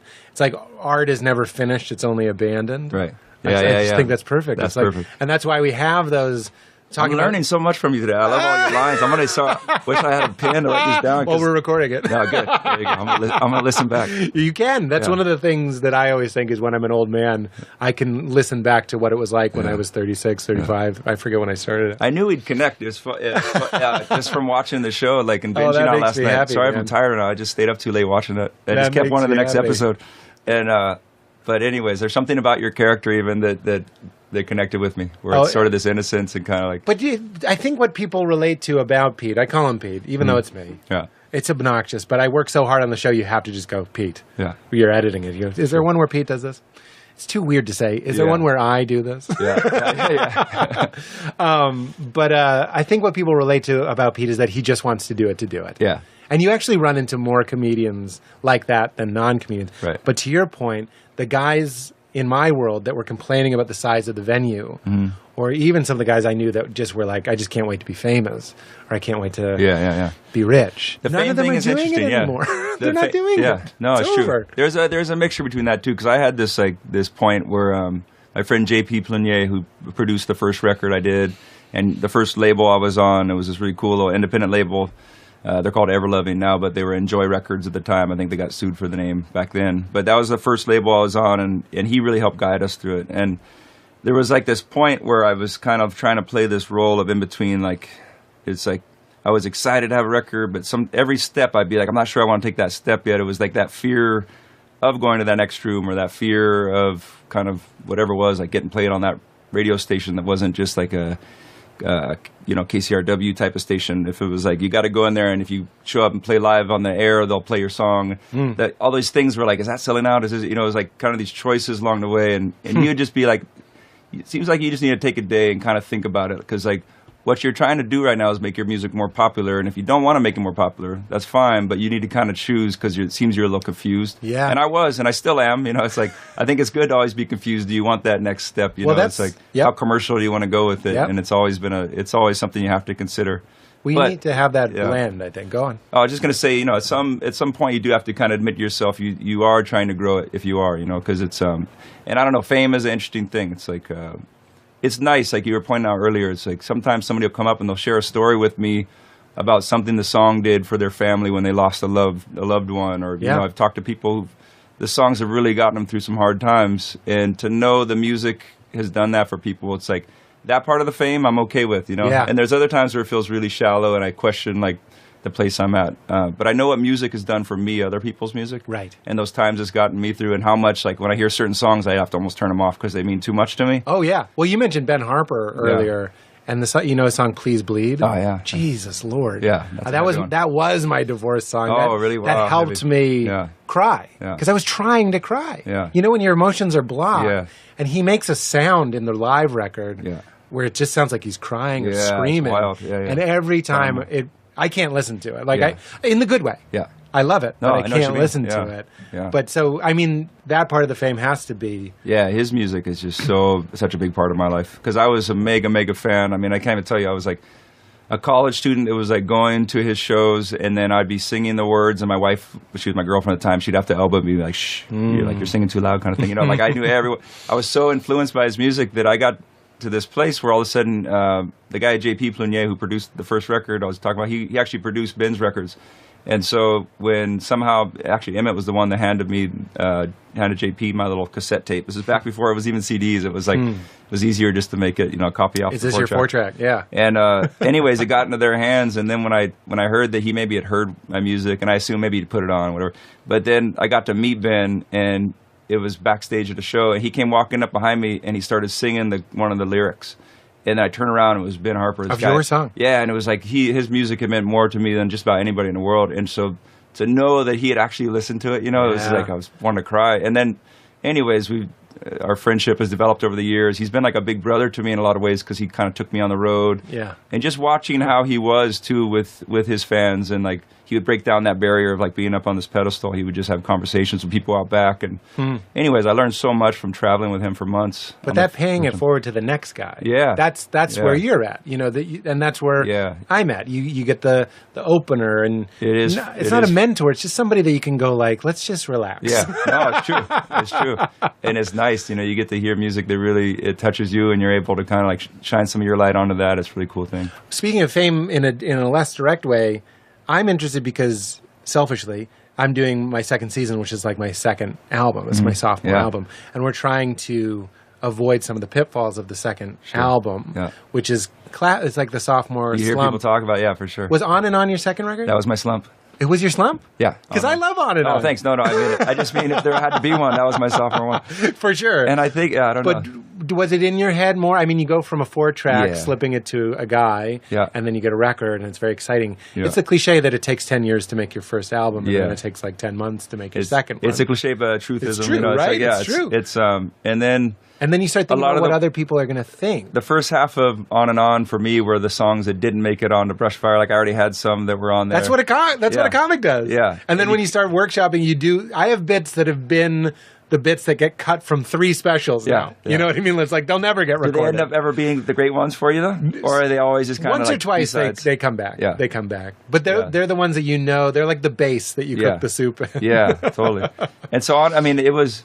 So the first one for me, and I'm sure this is the case for a lot of people, is you never dream as many people will hear it as they did. So there's a lot of you can let things go really easy.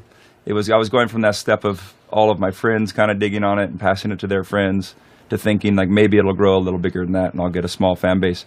To that first record, kind of, you know, as much as we were talking about the little clubs and all that, it was like this thing that I was looking back, it was so much luck involved. Of it just kind of kept growing, and I kept being in the right place at the right time, and. You know, I think it was also something about, like, when I get to spend the day with somebody from the record label in that town, they drive me around to the radio stations, I would just really hit it off with those people. Like, I didn't ever have this thing, I was lucky to never have this thing of kind of thinking of, like, industry and artists as being, like, this separate thing. To me, it was just, like, a bunch of people out there working. And I'd meet these people, and they're usually, like, I'd get assigned to the young person who just started working at the label or whatever, and they're always really cool. So we just have a fun day, and I think a lot of it has to do with that, is just, like, connecting with people, and then you have a fun day hanging out, you go get lunch and, you know, visit some radio stations. And afterwards, you have this friendship, and those people really want to work for you. You know, they want to help you take that next step. I always felt like that helped a lot. Well, also because they they sensed. Hopefully not. They sensed what we're talking about, which is the purity of your intent. Yeah, I think so, Why yeah. are you making music? And so, yeah. And when people are drawn to conviction's such a unsexy word for a sexy thing, for like something that's like pure. Yeah. And they go, I'm with this guy. Yeah. And he's not an asshole. Yeah. And he's not just trying to get a briefcase of cocaine. He's trying to get his music out there. Yeah. I forget where I was going with it. I thought you made that point beautifully. Well, you're saying we're talking a little bit about the beginning stages, working with the young guy, and we're talking about the sophomore record. Oh, the sophomore slump. Yeah, so that was it. I think it was that first record. It grew to a place I never dreamed it was. As much as I had to do the hard work, it kept growing. Right. And it was really wild. Where it went from being, I remember being in New York, about to go on stage, and then somebody from the record label, because New York, a lot of the label people come, and they said, hey, your record just went gold, which means 500,000 copies sold. And I honestly didn't even know. I remember somebody had said, like, shortly before that, it had been like 100,000. So at some point, even though all that, there was all the hard work and playing little clubs, it did kind of this exponential graph all of a sudden on the end of that first record, where it started going pretty quick for us. And what year was that? That was 2001. I wonder. And 2002, by the time it started kind of growing. I wonder if we could all have used a little relax at that time. You know, it was a tense time. Yeah, sure. No, it's true. And I think we wanted to. Yeah, that plays into it too. Like what are people the waiting zeitgeist. for? Yeah, the zeitgeist, which is something I'm not really comfortable. I don't think either of us can try to understand. Sure. But when I look back, I'm like, my comedy kind of struck a chord at a time when it was very popular to be positive. That's where the luck comes in sometimes. You know, it's like if what you're offering resonates with people. Yeah. You know, I meet so many artists, so many of my friends, different people that I believe 100% in what they're doing, and it's just somehow it doesn't connect sometimes, and it has to do with that sometimes. Right. Those lucky moments. But it needs to line up. It got to this point, though, where just to finally get to the point of the sophomore slump is like, I think by the time that was the hardest record for me to put out was the second one for sure, because it was like, whoa, I have way more fans than I ever dreamed I would, and now I got to give them new ideas, and will they still believe in this, or is this just a moment? I kind of always expected that. I think I had a healthy thing of going, this is kind of crazy what happened here, and I should just brace myself. This next one might do nothing, you know? Right. And what did it? Yeah, no, I mean, I don't know what it did. I bought it. Yeah, thanks. And you covered you covered your own song on it. You did. What's it called? Oh, Rodeo Clowns. Rodeo Clowns. Yeah, I covered it. That's right. We did on G-Love, the Special Sauce. And I used to love that G-Love song. That's cool. And then I found out you wrote it, and that contributed to why I became a fan. Yeah, Garrett was amazing for me, too. He was such a strong supporter through the whole thing. Yes. He would always just... But yeah, the second record was interesting because it didn't do commercially, or whatever you'd say, like as well in the United States, but that was the first one to start breaking everywhere else. Because the first record, we only toured the States. And then we might have went to Australia once and New Zealand. And then... after that, On was the one that started growing. So it's funny, we go to other places and they want to hear songs off of that record are still bigger than the first record for us. Right? You know? But so that was the big closer. Exciting. What do you close on? Oh, Better Together usually. That song Better Together a lot. At the end of the night, and we'll close with that. Kind of close like a first set sometimes. It's always fun to do that thing where you walk off stage. Yeah, the fake encore. Yeah, it's a real encore, but yes and no. I mean, it's kind of like it's theater. I've also done shows where you only have a certain amount of time, so you don't, and then you don't, and then you get to the end, and then people keep chanting because they want you to come back, and it's almost like, wait, he didn't give us the extra I've seen bands that go, we're not going to do the fake thing. Yeah, we're just going to keep playing if that's okay. I usually kind of make a joke out of it, come back and say, I was just kidding. Like, you guys know I was coming back. Come on. I just need to take a leak or something. I just think it's weird that even like the Rolling Stones go backstage and have a cigarette? I don't know what they're doing. Yeah, it is nice to have a moment, actually, because what we do is we come off and the band goes over and we hang out for a minute. And it's like we get to chill and just talk about the show and like, oh man, that chord you hit there or whatever. Like, I can't believe you stood on top of your piano and like you almost ate it. And like we have a minute to just like take a breath in and have a little laugh, and then the tone of the show shifts. It's kind of hard to go from like we usually close that first set with like when I say big, it's like big for us. We're a pretty small band, but like a more upbeat one. And then we'll bring it all the way down. We'll walk back out, and for sure. I'll start again. Yeah, I'll do songs like I'll start improvising a little more. It's like you can't follow yourself. Yeah, and you can take requests without a break now. Yeah, it's true. And you can just do a whole different thing. And it so if anything, it just gives you a moment where like all your friends, the tech guys, can like switch out some of the mics and different things for that next part of the show. Right. And you don't have to stand there while they're kind of like running around doing that. I love it. Well, you're out at 12:30, right? We always talk about the meaning of life, so we want to spend some time on sure, that. yeah, of course. You know, it's so funny. Like you're on the new record, you have the first track talks about the light above the sun. Yeah. And to me, you know, there's the light shining onto the earth, but then there's also light going impartially the other way. Yeah. The same amount of light. Yeah, exactly. And even that is such a trippy kind of zoomed out, literally, zoomed out perspective. And when I hear you writing against some of the delusions, the mass hypnosis that we're all under, if it's like your new song about the paranoia and the me mentality, or what I referenced earlier about consumerism. Yeah, sure. Or even the thing about I like your shirt, no logo. Exactly, no logo, bro. No logo, bro. But I just see a lot of, like, there's the song in the news where you say, like, why don't newscasters cry when they do the news? That's a very open-hearted thing. I feel, I listen to that line sometimes, it always cracks me up. I mean, it's like, I still kind of like it, but it's like a very young person It's thing. a young thing to say. It's like, I understand. I try to be kind of true where I'm at in life during that time when I write that record. Well, you can only be true, you try. And so I listen back to those first songs. And I feel happy that I can still, like, as a person, get into those.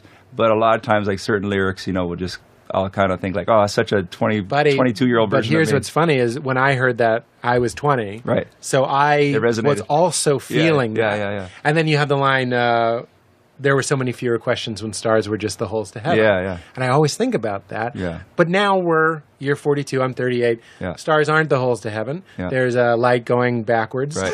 Yeah. right past us. That's a nut. There's light that goes past the earth. Yeah. There's light that goes the other way. There's light that goes up. There is no up. There is no down. Sure. We're floating in space. Yeah. What is it all about? We can talk about the delusions. I love that. I love the macrocosm of just pulling out, and I love Joseph Campbell a lot. Yeah? You like Joseph? I have a framed photo of Joey Campbell's on my wall. I was reading The Power of Myth this morning. No way. Because one of the things in my book is about how Joseph Campbell changed my life. Oh, really? That makes me so happy. Yeah. You ever watch the Bill Moyer? That's how I found him. To me, it's like I like reading his stuff, but sometimes I'll find myself reading the same paragraph like over 10 and over times in a row. That's me with The Hero with a Thousand Faces. Yeah, totally. I'll read one page a day. Yeah. But there's a transcript of The Power of Myth, which has stuff that it's conversational. Yeah, because I like his conversational stuff. Anytime I can hear him just speaking. Sometimes his writing's pretty dense, but I love it. The writing is so dense, but the book, The Power of Myth, is the transcript of the conversation that the Power of Myth TV show was based on. There's another great more one. Stuff in it. Something like it's what was it? It's the hero. It has the hero in it as well, but it's more conversations. Just really? Written down. It's I forget the name of it right now. But there's another one that's more of it's transcripts of him conversational. But even that, you read 2 pages and you go, "Jeez, this guy just like cut into our basic psychology." I'm kind of a Campbellist, like it had to be something. I've never heard that. Campbellist. Not a cannibal. Were you raised? No. How were you raised, religiously speaking? Not, pretty free. No, it was like. It was kind of sweet because there was one time, and I can remember where I was. Campbellist. My mom always laughs at this story. I don't know if she loves it or hates it, but we were riding bikes on this bike path near our house, and I can remember where I was, and it wouldn't matter if I tried to describe it. It's just basically this little spot, like right where cars can turn in next to our road. And I had this, I asked my mom, I can remember we were stopped waiting for a car to turn. It was such a profound moment for me because I said to my mom, I was like, Mom, what is God? Because I think I'd heard about it. I don't know how old I was. I'm pretty bad at trying to frame that stuff, but I was an elementary school kid. And I said, Mom, what is God? And she said, and she had a beautiful answer. I just misheard it. She said, God is a being. It's not a human being. And then I was like, I thought she said God is a bean, like a kidney bean, or like, and so like for the rest of my childhood, I pictured God being like Mr. Potato Head shaped, like a big kidney bean. Yes, because even then I didn't know like a human being. I thought it was human being. Of course, human beings. So I didn't know why that was. But anyway, so like I always pictured God just being this like gigantic bean. But this, what that reminds me of? Did you see the George Harrison documentary, the one that Martin Scorsese made? I haven't seen the whole thing. I love, it's very, very long. Music. Yeah. But there's a great part where George Harrison goes like, when I was raised, I can't do the voice. Right. He was like, try. I could try. It's so fun to do. That's Paul McCartney. Yeah, that's McCartney. I can't do try. any of them. I can't shit a shitter. Just give me the line. He goes, you're raised believing God's a man in the sky, Right. and then later you realize he's everything, including a man in the Yeah, sky, sure. if that's how you want to think of him. Yeah. So it's funny that you're thinking of him as a being. Yeah, he and can be. now He is a being. my understanding of consciousness being something that permeates all things, Sure. I think God is in a being as well. Sure. I mean, you look at, like, you cut that thing open and get a microscope out. and he's definitely in there. Absolutely. How deep are we going Yeah. into that being? Yeah. There's a lot of magic. I mean, all you can go beings are forever in any magic. direction you want. So it's like, but anyway, so like that was kind of You like, can go forever in any direction you want, Yeah. and you just threw that away. That's a beautiful thing. Yeah. You can go forever in any Yeah. direction you want. It's straight up. true. And so I mean, that was kind of my religious conversation. That was the one that I remember. And then Yes. it was like it went for a long time where I don't know if I thought too much about it, and then I think I kind of shaped it just over the years. It was just different experiences. My parents kind of always let us. My dad would talk about it if I wanted to as I got older, and he would share what he thought. He What kind were- of always had. what were they? He was raised Catholic, and he kind of had this one experience. He was like one of those funny guys where he'd tell you things, and then it was always he would leave things a little ambiguous. And so like he sailed to Hawaii when he was 20 years old. He's the kind of guy who, like, most people would do that. They'd write a book about it or something, and he just kind of like he'll share a few stories. But he's 20 years old on a boat by himself, sailed to Hawaii, and the only thing he'll tell you about it is, that's kind of how I learned how to sail. And he just leaves it there, like he doesn't have to brag about it or anything, And so the same He thing. just did It's it. like he tells me this one story about. He's like, I used to be Catholic, and then this one day I was in church, and I was a senior in high school, and all of a sudden everybody started kind of like gathering by the door. And I ran over to look too, and my car was on fire. And then then the police came, and they put me in the back of the police car to like ask me some questions and stuff. And then everybody from the church like went by like waving their finger at him and like mad at him because he was in the back of this police car. And he kind of just realized right there what he kind of thought was this community. He just didn't feel part of it anymore, Oh, interesting. And you can't stand by me through a random car fire. And he was like, maybe I left a cigarette. And he always claimed, I was like, did you smoke at the time? Do you think you left a cigarette lit, like in the car? And he's like, no, I wouldn't have done that. But he did smoke, so he probably did. And so anyways, not that that's worth like getting your finger waved Yeah, at, for it's just sure. an innocent mistake. No, I understand. I had a similar thing at my church. My pastor had an affair, and like a third, maybe half of the church left. And I was like, I thought, you know what I mean? Right. I get it. It's a leadership position if you want to be like, our leaders have to be better people or whatever. Right, but I right. was like, I thought the whole jam here was forgiveness. Yeah, sure. But it turned out just to be another thing to buy. Yeah. another thing to belong to. Like a sports team. Yeah. So your dad walked away after his car blew up. Yeah, I mean, that's the most I kind I'm of ever so heard of that glad it story. wasn't that he was like, and God couldn't protect my car while I was in church. Yeah, I was no. that's boring. Your dad sounds more interesting than that. No, he is. So he was pretty groovy. Yeah, he was. He moved to Hawaii when he was 20 years old. He raised us over there. It's amazing. He kind of would always watch from afar. He was a good dad, and he'd make sure we were safe. But he kind of would let us pretty free range with our thoughts, and pretty like as far as like growing up surfing and being out in big surf alone. He'd be close enough that he could kind of watch out for us, but he would let us make choices that were, fall a little bit on your own sometimes and learn how to get back up. Well, there's something beautiful, metaphorically speaking, about the ocean. You know, when you put a kid in the ocean, I was an ocean kid. Yeah. You can't fully parent in the ocean. No, there's not at too all. much happening. Yeah. It's too mysterious. It's too big. It'll fuck your is. dad up. Yeah. Like it'll fuck both of you up. Oh, yeah. But you put a kid in the ocean. There's something kind of symbolic and ancient about that. Well, that's the baptism and everything. Exactly. Like, yeah. Water is this mysterious, but it can kill you and it can keep you alive. Yeah, the Carl Jung is like the oceanic experience, of like the realization that all things are connected. And Right. Well, Yeah, whenever I'm trying to think of that, I'm like, we're like waves. That's Yeah. I probably mention that every third episode of this podcast. Yeah. Where it's like our lives are like waves. We're part of everything, but we're experiencing it going like, I'm a wave. Yeah. And everything is a wave. Yeah. And that's why surfing is beautiful. It's one of those ways to interact with a wave when sound is a wave, Yeah, light is a sure. particle in a wave, obviously. But there's waves in all things. And I heard a surfer say in a documentary, he goes, ocean waves are the only waves that you can directly play with. Right. And there's something very natural about them. Yeah, that's true. Sound waves, I guess you can kind of play with them too. Yeah, that's true. Yeah. But you can't see them. No, cannot. But where are you at now? I mean, now I'm very open-minded. I just kind of, I think you said why it did nice. Campbell appeal? Sorry to interrupt. Campbell appealed to me because I was trying to reconcile a mythology I was raised with as literally true. Yeah. And then I found him, and he said he rescued those stories from me. Well, go on. But if you weren't raised with those, you didn't have that burden. So why were you? I think what appealed to me about Campbell is that he wasn't trying to prove anybody wrong. He was trying to prove everybody right. Yeah. You know, in a way, I think he Fucking even A. said at one time, he was like, difference between like most, like he's like, I'm not an anthropologist because like what they're trying to do is show the difference in different people around the world. I'm trying to show the similarities. Yeah. You know, like how when people have a certain metaphor that's important to them, how does that metaphor link? Like how are these stories all the same? You know, He's and inclusive. So he's really trying to connect all people by showing the differences and like how those differences connect.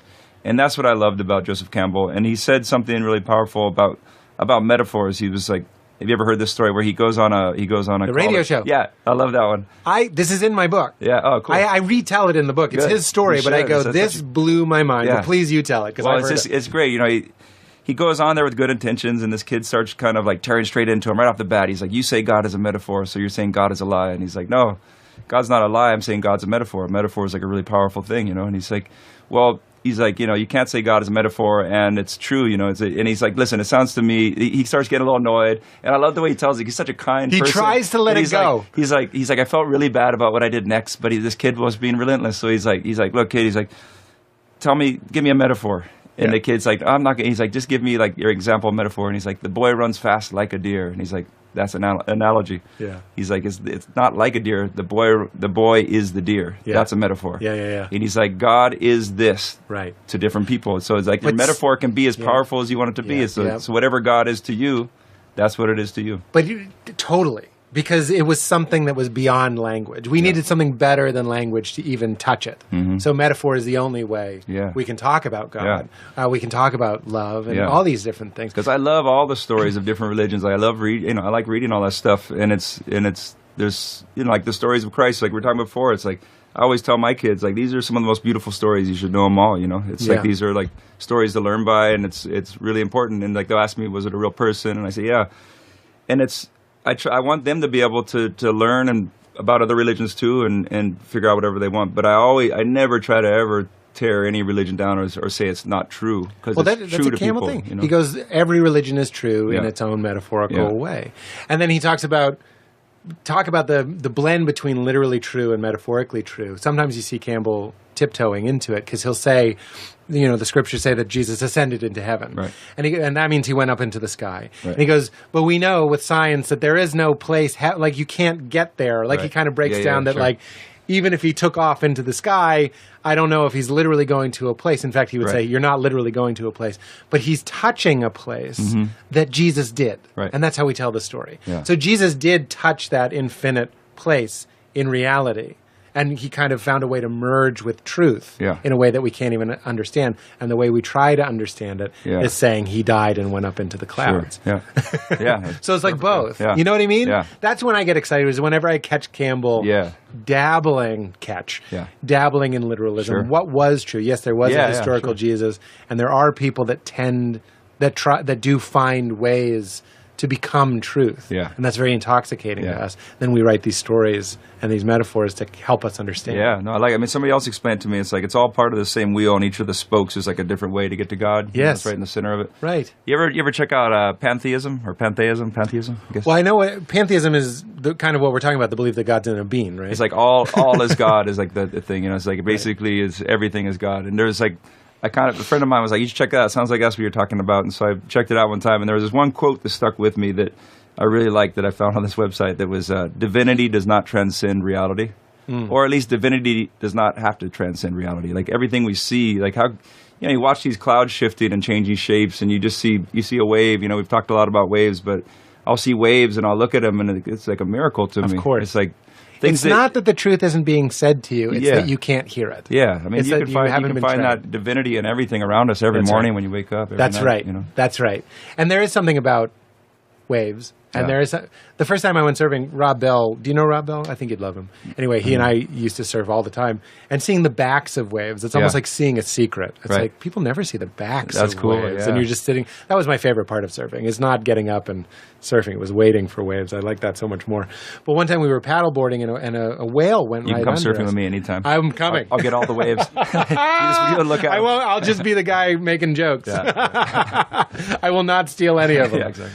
But a whale went underneath our paddleboards, right under us. Really? Wow, that's amazing. And I couldn't tell you one thing about it. Right. And that's what I feel like metaphors are for. Mm-hmm. You know what I mean? Yeah. It felt like a loud sound. Yeah. But there was no sound. It wasn't literally sound. It felt like a sound. Right. It was so magnificent and so huge. That's the only way I can even begin. Like I saw something covered in barnacles. It was green and gray. Amazing. And it went up so close to me. I've been close to it too, man. That is it will make you feel small, huh? Like being next to a whale. And the only way I can convey it to you is with a story. Yeah. It was like this, and then when we get into, that's an analogy obviously, but if you get into like a real thick metaphor, I can really get you lost in it. Yeah.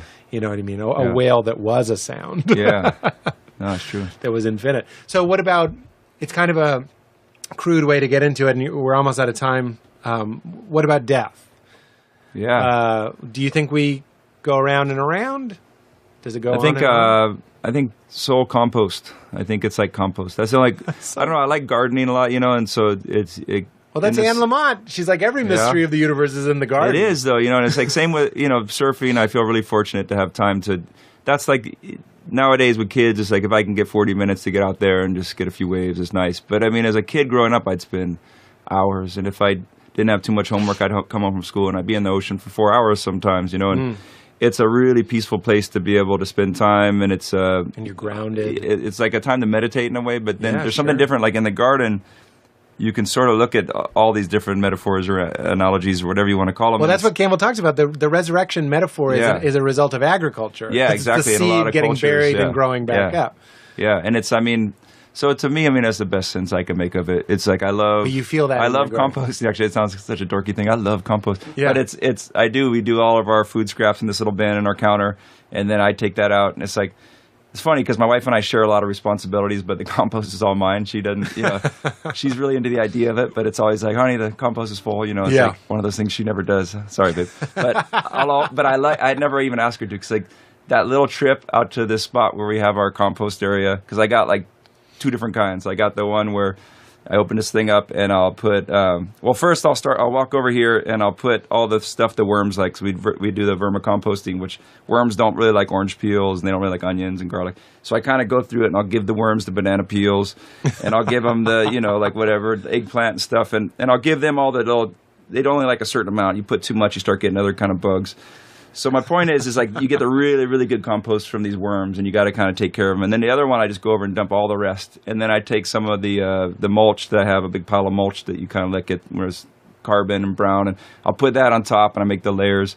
So this is like my little area that I go out and I spend a little time composting every day. And then in a few months and different times for different batches, it's like I'll get this stuff that like when I add this, I haven't bought soil in 10 years. It's like I only make my own, and so then you go and you add this stuff to the garden, and then you watch the difference where like all of a sudden all the plants just start going, thank you, and they start sprouting. And so I don't know, it's like giving back, and it's like this energy that came from a living thing, this fruit or vegetable, and then it's gone. My kid ate it, it's like the banana's gone, but the peel's still there, and you put it in and you watch as you start to turn it, and then that kind of disappears slowly, decomposes back into this thing that when you have this thing, which is now your compost, it's like you put it back into the garden and it all starts over. And so, that's the only thing I can kind of But it's a clue from the universe. It's not something that you made up. I think so. It's like you go back in and like and until you really think that is the truth, which I kind of think that's the truth, once you see that, like the interconnectedness, I didn't quite say, interconnectedness. Yeah, you nailed it. Of all things, it's like, how can you avoid that when it's like we just all become compost and it's like give energy for like new life. So when you see a new baby coming into the world, who knows? Like your grandpa might have been part of that baby. Right. I'm a hippie.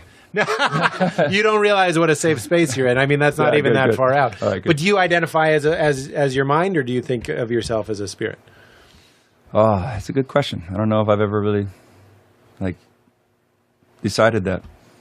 So I don't know. I think you get a time with your mind, I guess, if I had to think about it. I'm going to say an answer, and then I'm going to go, like, later today, be like, oh, wrong answer. No, I go the please other don't way. feel No, I that just way. kid.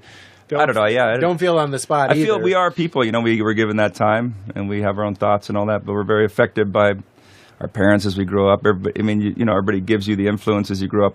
My dad passed away a while ago, and, like, there's so many things I see my brothers do now, and myself, that I'll just be like, wow. That's him. We really are, like, it's not just, we're not just saying it to comfort ourselves, like, we are him, you know. And I'll tell my kids that. It's like, that's the beauty of life. It's like, when I go, you guys are me. It's like everything I'm getting, you guys are me and Mom. It's like everything we tell you guys, it's like slowly you're becoming us. Right. And it's, anyways. No, that's very interesting. I think that's beautiful. What a great answer. I'm never going to forget that compost answer. I love that compost answer. I got to give half of that to my friend Zach, the piano player. Nope. We always talk about that. Just mine. Okay, sorry. That was 100% you. Okay. Sorry, Zach. You can use it too, Zach. That was not you. Let me look here. I'm going to make sure we didn't get to talk about mushrooms. Have you taken mushrooms? You don't want to talk about it. You're a musician, man. You're allowed to take mushrooms. Oh, yeah. I mean, they're amazing. Doesn't that... Well, we don't really have time. No, I don't take them all the time. You know... It's been a long time. Man, we could talk about anything, but maybe we'll talk again another time. That'd be in great. interest of your time, it's almost 12:30 here. Can you just tell me the time, one of the times, that you've laughed really, really hard? It doesn't have to be a good story. Yeah. It can just be you and your brothers farted. It doesn't matter. Well, a fart, I mean, it's hard to beat a fart when It's you're young. hard you know? to beat a It's like, I do remember this one time that in Spanish class where my friend Adam learned, I forget now if it was him or me that farted, but we were sitting next to each other, and one of us farted, and we just started laughing so hard, and it was one of those ones where you knew you shouldn't be laughing, but you can't, then it makes it worse, and you can't stop, and then the teacher made us Church go sit laugh. out. Yeah. Yes. Yeah, it must Where be. you're not supposed to laugh. Because then we had to go So sit much outside, better. and she kept coming out, be like, are you guys ready? And then we just start laughing again. We just had to sit outside the whole class. That was fun, but there was a church laugh too when I went and saw these Gregorian monks one time come out, and they took so long, and it was so quiet, and it was this beautiful theater, and everybody was, I was really excited to hear what these things, it was like these telescopic instruments, they just kept growing, and they became these long horns, and I was like, whoa, it's going to be majestic, you know? And then it just, when they started blowing it, it was like, again, a fart joke. No. But me and my friend, I was a freshman in college, and we had to go to this thing it was an ethnomusicologist class, whatever you call it. It's like world music. And so it's one of the things you had to go to a certain amount of performances, and this is at Campbell Hall, 10,000, whatever, I don't know how many people, 2,000 people, and everybody's in suits and stuff. It's like mostly adults and like a couple of freshmen that have to take this class. And we're sitting there, and I looked at my friend, and then he looked at me, and I was like shaking my head, like, don't do it. And both of us just... Oh, and then God. it was told, the lady next to us said, leave now. You guys got to get out of here. And we had to leave. My So God. I felt so bad. You shouldn't. They're doing it for laughs. I mean, They're like, get the fart horn. it was, Henry, we took the vow of playing the fart horn once for the children. oh my God. Because you expected it to be like, I'm sweating right now telling that story because I remember the way it felt in there. you think it's going to be deep and majestic. Oh, well, I had so much respect for these guys, and like I really didn't want to be laughing at all, and that's what made the course. laugh so much harder and so course. much harder to stop. Isn't that funny? A world where we can just laugh isn't as good as a world where we're not supposed to laugh. Yeah, I guess so. That's I think that's a deep truth. Yeah. Do you have your guitar? I brought it with me. You want to play it? Yeah. Would you mind? I would love it. Maybe something. Well, what do you want to play? I want to play You Willie Got Me Stoned and Took All My Money. Yes. Is that all right? I would love to hear that. And the record is out now. It's amazing. I listened to it on the ride over and this week, ever since I knew you were coming on. And I felt dumb for not having listened to it earlier. Oh, no, that's all right. I just watched your show last night. Yeah, so that's exactly it. We're even. That's exactly it. And what is the record called, just so people can find it? The record's called All the Light Above It, too. Wait, that's like the Sun line. That's why I didn't know that was the name of the record because I was like, that's the line that tripped me out. That's the theme of the album in my mind. You know, it's like I put all the songs down. Do you need to end at a certain time for your show, or is it? No, I'm getting We're out of fine here then. for you. Okay, no worries. And so, yeah, to me, that's the theme of the record is like you try your best to explain things to your kids, and at some point you just have to be like, you know what, I don't know everything, kids. You try to act like the dad who's got it all figured out. Of course. That's kind of where I'm at in life, and like the perspective I'm coming from right now is like, how do I explain this stuff to my kids? And then I try to put them in songs, you know, and in the end, like that's the way the songs felt to me. It's like I'm trying to share with you the way I feel about things.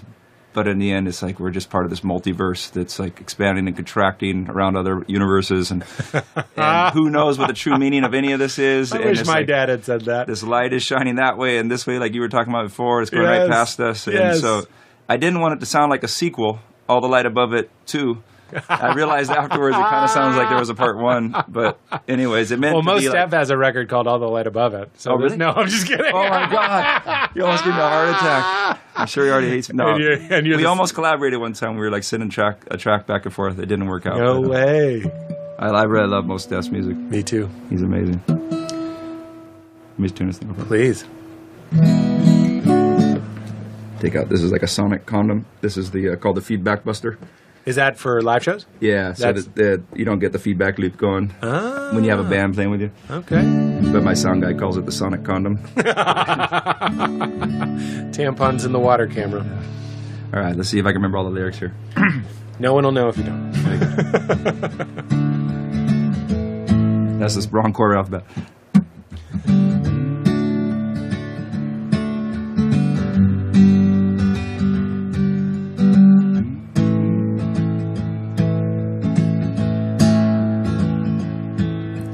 Willie got me stoned and took all my money. I was $50 up and then my mind went funny. It didn't really help that I didn't know the rules of the game. Probably didn't help that I couldn't remember my name. After Willie got me stoned and took all my cash. One high-low split and then he kicked my ass. He gave me knuckles across the table, then my mind went blurry. Just like a puff of smoke, all my cash went up in a hurry. After Willie got me stoned, took me for everything I had. I had to walk home, I had no money for a cab. I didn't have the heart to ask anybody for a ride. Nobody in the room seemed any condition to drive. After Willie got a stone and took away my mind. Sent me back to the kiddie table, he took away my pride. Now I'm sitting here with my band again, just feeling like a joker. Just thinking about how bad I really suck at playing poker. And thinking about my pockets, and was Willie the one who broke them? Would I really take a toke if they rolled Willie up and they smoked him? Hell yes I would, and I know it might sound funny, but Willie got me stoned and took all of my. Willie got me stoned and took all my money. Willie got me stoned and took all my money. Hell yes I would, and I know it might sound funny, but Willie got me stoned and took all of my money. There you go. That's amazing and true. And true, yeah. It was a crazy night. It was a funny night too, because like it was after a music festival, so it was like, you know, those moments where you see like everybody on the stage put their arms around each other's shoulders and they start waving at the crowd, and they're kind of doing like a big together bow. Yeah. And you want to think like when you see them talking, they're like, "That was the best show I think I've ever had." Yeah, me too. Yeah, kind of thing. It was like we were in that, and I was lucky enough to be next to Willie, and he leaned over to me. He's like, "Hey, want to go back to my house and play some poker?" I was like, "Oh yeah, let's do it." And so, anyways, it ended up being like it was like Ben Harper and Jackson Brown and Willie Nelson and like all these musicians and stuff. It was a really funny night. Wow. And there was like there's so many of us that there was like two tables, one for the guys that actually knew how to play poker, and then one for the guys that didn't. And I definitely was one of those guys. But at one point, Willie was like, "Hey Jack, come on over here." We know each other, pretty well at this point. I've done some shows with him and stuff, and so he like called me over to this table, and I was like not ready. And it was you know, like the song explains, there was like a lot of herb, and so I was like really lost with my thoughts. And then all of a sudden I'm there, and I had some money, not a whole lot, but I had like enough to stay in for a few rounds, and it just kept dwindling. And then at one point I was just thinking I just got to get through this. And this guy next to me at one point like leaned over and he was like, "Hey, just so you know, Willie never folds." And I was like, "Okay." And I was like, I didn't even know what that meant, you know, really. And I was like, "Okay." And so I was like really intimidated. And then all of a sudden at one point I just kind of kept putting my cards down. Then I looked and everybody started like kind of clapping and stuff, and then like pat me on the back. And then I looked over and Willie's like leaning across the table with his knuckles out. And I'm like, "What's going on?" I gave Willie knuckles, and then everybody started like putting half the pot over to me. And all of a sudden I was like back in. I had all this cash again. So I guess it was called a high-low split. Oh, you were the low. I was the low. And I wasn't even shooting for it. I was just putting them up on the table. You played badly enough to win. I did. That's I incredible. did for one round. That's incredible. And that was it. Well, thanks, man. You feel good? Feel great. How you feeling? I feel fantastic. Right on. I Thanks for just having want me. to check in. Yeah, please. It was an honor to have you. Been a fan for many, many years. Likewise. Wish well, you success. For many days now. Yeah, I appreciate that. And I'm thank you gonna for be a watching fan for the many show. years. I'm excited. I appreciate that. And congratulations on the thanks, next man. the next series. And you too on everything. Yeah. On living what I'm going to continue to imagine is an incredible life. If that's okay. Well, all these lives are incredible, so we're lucky to have them, aren't we? That's true. We always have the guests say the catchphrase at the end, which is "Keep it crispy." I'd be honored if you'd say "Keep it crispy." Keep it crispy. I don't know why I loved it more than usual. Thanks, man. Yeah, thank you. My team 900 shoes 850. I'm so crispy, I'm so crispy. My ice game make you haters wanna get me. Keep so crispy, I'm so crispy. Now leaving Nerdist.com. Now entering Nerdist.com. You made it weird. You made it weird. You made it weird. Oh yeah. You made it weird. You made it weird. Yes, you did. You made it weird. Oh yeah. You Made It Weird with Pete Holmes. What's happening, weirdos? How cool is this? Jack Johnson came into the studio to make it weird, and he was wonderful. So let's get to it. You know this part as quickly as possible. I do want to say I have some live stand-up dates coming up in Los Angeles at Largo, October 19th. Wait, is it past October 19th? No. October 19th. I don't know what month it is.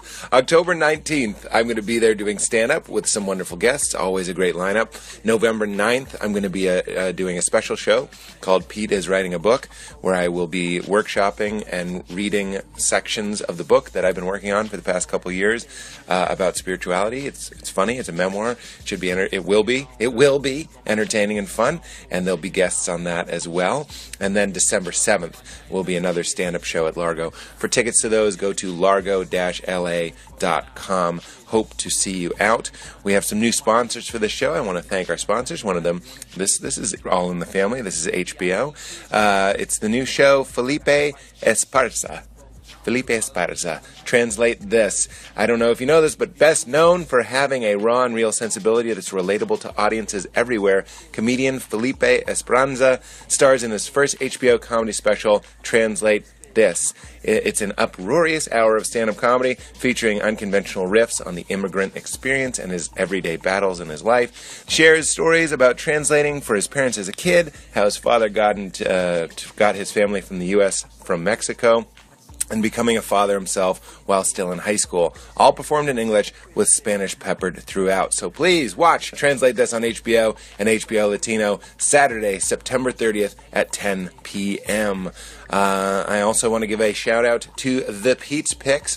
We know the Pete's Picks. We love the Pete's Picks. I've been taking this MCT oil now in my tea in the morning, and it's really a game changer. That's why it's a Pete's Pick. It's made by our friends at Onnit, who also make Alpha Brain. And what MCT oil is, it's a coconut-based oil, which is medium chain triglycerides. I remember I talked about this stuff with Mark Paul Gosselaar when he was on the podcast, and here I am doing it all these years later. Because this is a vegan solution. It's not like people who put butter in their coffee, but it's 100% coconut sourced. It takes that fat and gives you something that sustains your appetite. I snack less. I eat less. I feel fulfilled. I feel happy. And it definitely gives my brain an extra, kind of reserve tank of fuel for creativity and focus, which is always what I'm looking for. It has a positive effect on your leptin receptors, which assist in keeping you feeling full and satisfied. And anybody that gets jittery from caffeine, such as myself, it really smooths that out and gives you a steady supply of energy throughout the day. I'm currently editing Crashing. It's taking a ride. They don't make money if you don't find something you want to keep. I think that's awesome. I think that's really nice. They keep themselves accountable. Like I said, you sign up. It's fun. I didn't expect it to be fun, but it's fun to click around, kind of almost like taking a personality survey, but for clothing, in a fun way, in an easy way, and then they send you stuff that honestly I was surprised at how on the money they were. Best of all, we've negotiated with Bombfell to get our listeners a special offer of $25 off your first purchase when you go to bombfell.com/weird. So if you're tired of shopping for clothes the regular way, you want a little help looking a little bit better or a lot better, go to Bombfell, BOMBFELL.com/weird.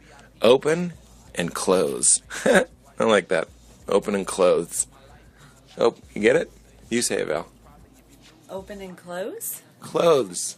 Oh. Okay. Yeah, see? Okay, I didn't get it. I was reading it, so I got it, and I wanted to make sure you got it. And now that we both got it, as my mom says, we're going to hold on to it. Hope to see you October 19th. or December 7th at Largo for stand-up. Also, November 9th. It would be great if a lot of weirdos came out. I would love to hear what you guys think about the book that I'm working on.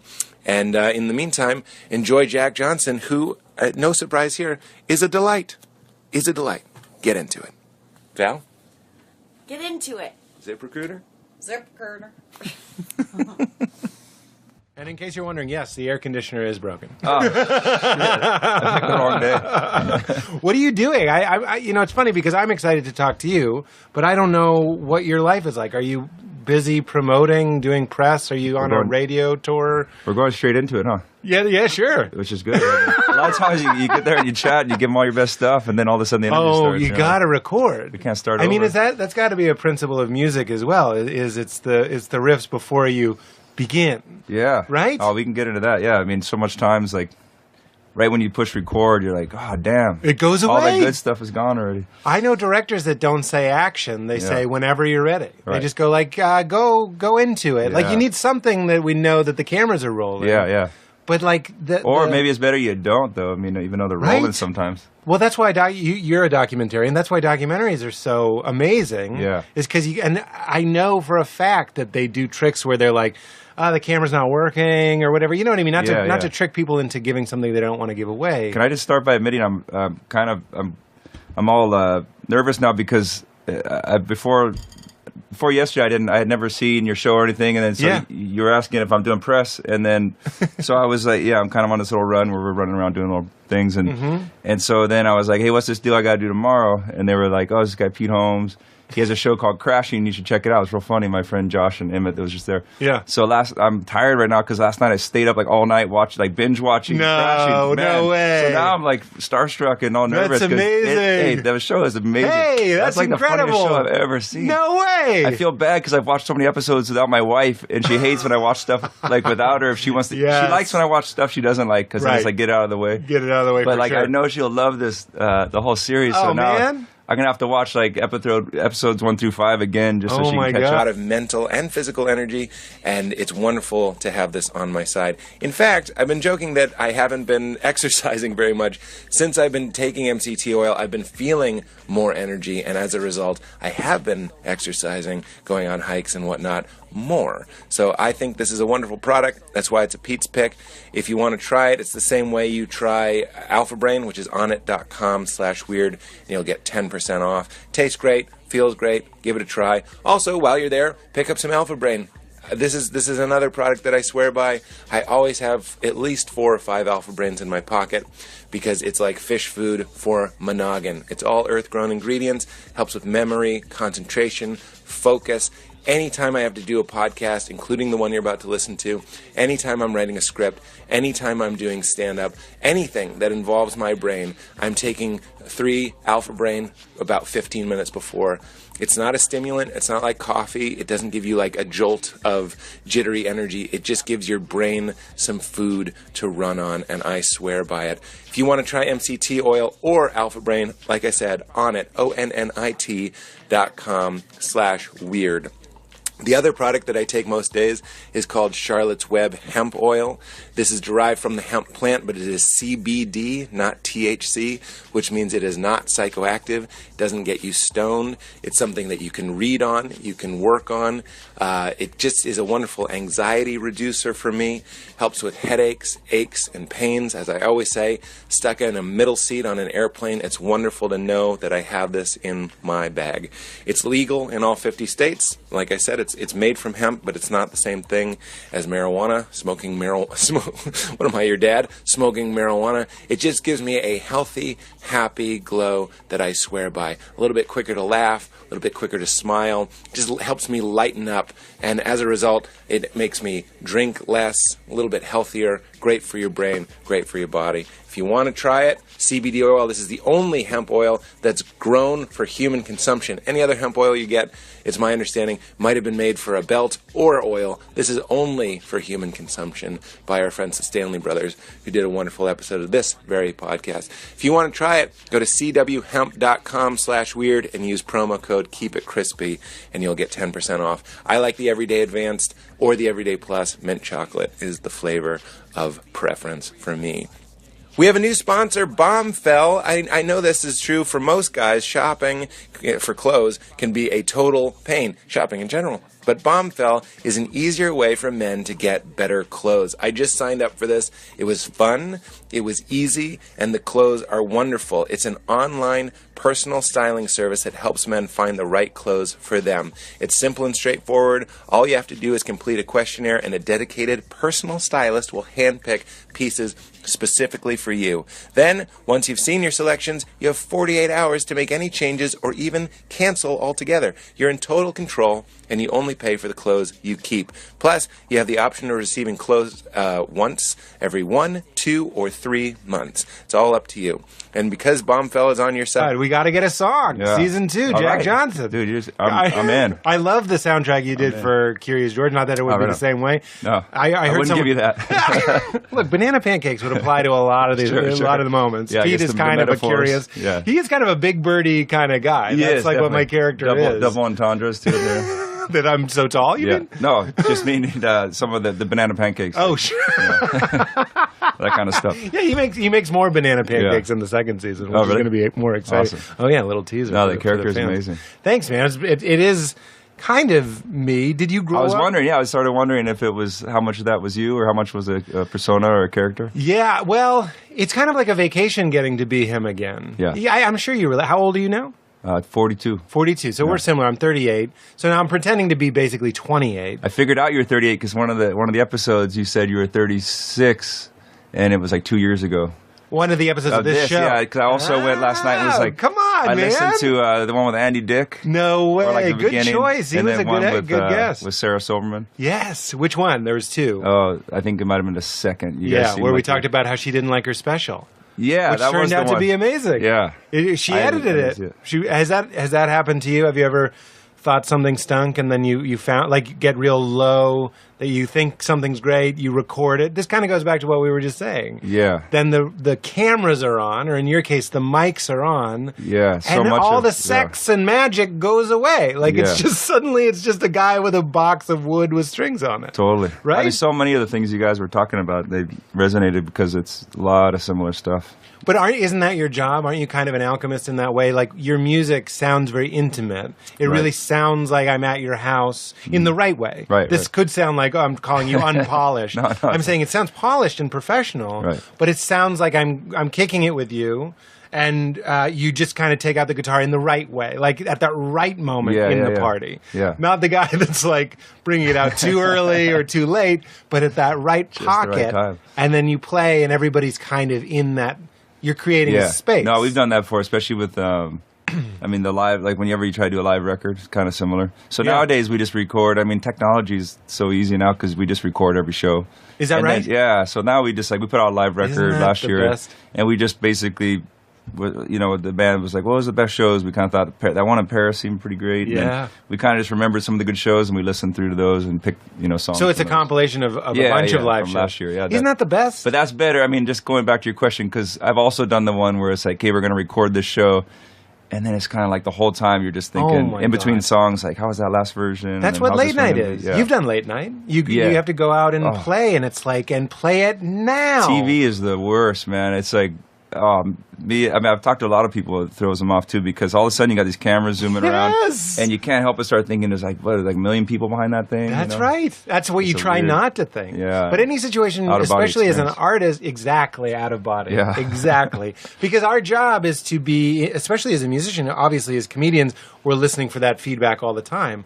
But you're listening for a different kind of frequency, I have to imagine. Yeah, sure. It's not laughter or even clapping.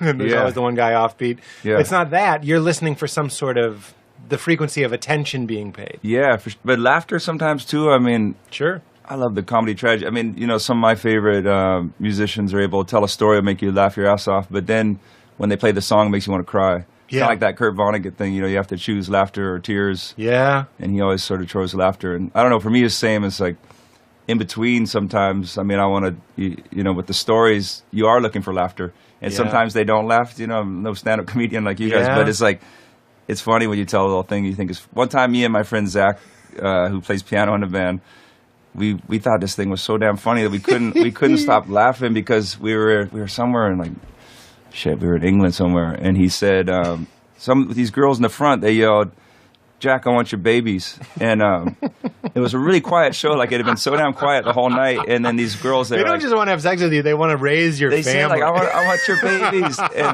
And for some reason, I just said, you know what? I'm not going to give them to you. And I thought it was kind of funny, but nobody laughed at all. Yes. And then that wasn't that funny. But then all of a sudden, no, that is funny because it's implying that you have babies, and you're going to keep them. Right. But I guess the rewrite would be, I think it would be irresponsible of me to give you my children. Yeah, that may have been better. I could have got a chuckle. I'm not saying it's better. I might have got a chuckle out of this guy. But the part that got me was then Zach, out of nowhere, my piano player, he's like, "Man, it's got a real Rumpelstiltskin vibe around here."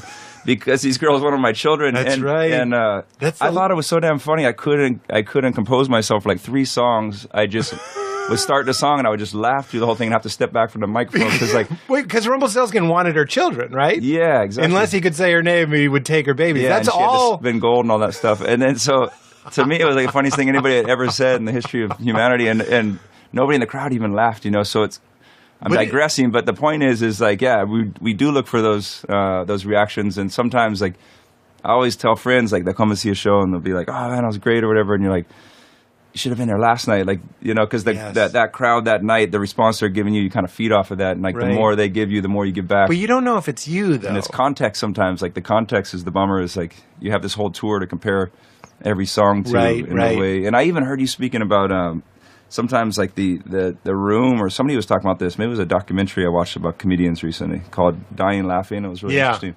And it was something about the room. It's like sometimes it takes too long for like the reaction from what you said to hit the back of the room, and then that, like, to get that wave back. I think it was Kevin you, Hart. the reverberation. Yeah, he's talking about playing arenas. Yeah, interesting too. I did Radio City. I opened for Chappelle, and I was performing for 7,000 people, and I was like, I don't care for this. Yeah, I'll bet, because I mean, in the sense of like when you play a smaller room, you get that immediate response. That's what comedy's all about. I'm not here to wait for the laugh. Yeah. It really was. As a server, you can appreciate it was a wave. Yeah. I was like, oh, here comes a set of laughter. Totally. And I guess I had to stand there in faith that the back was laughing, and they just haven't. It just hasn't gotten to me to sign for it. It's similar.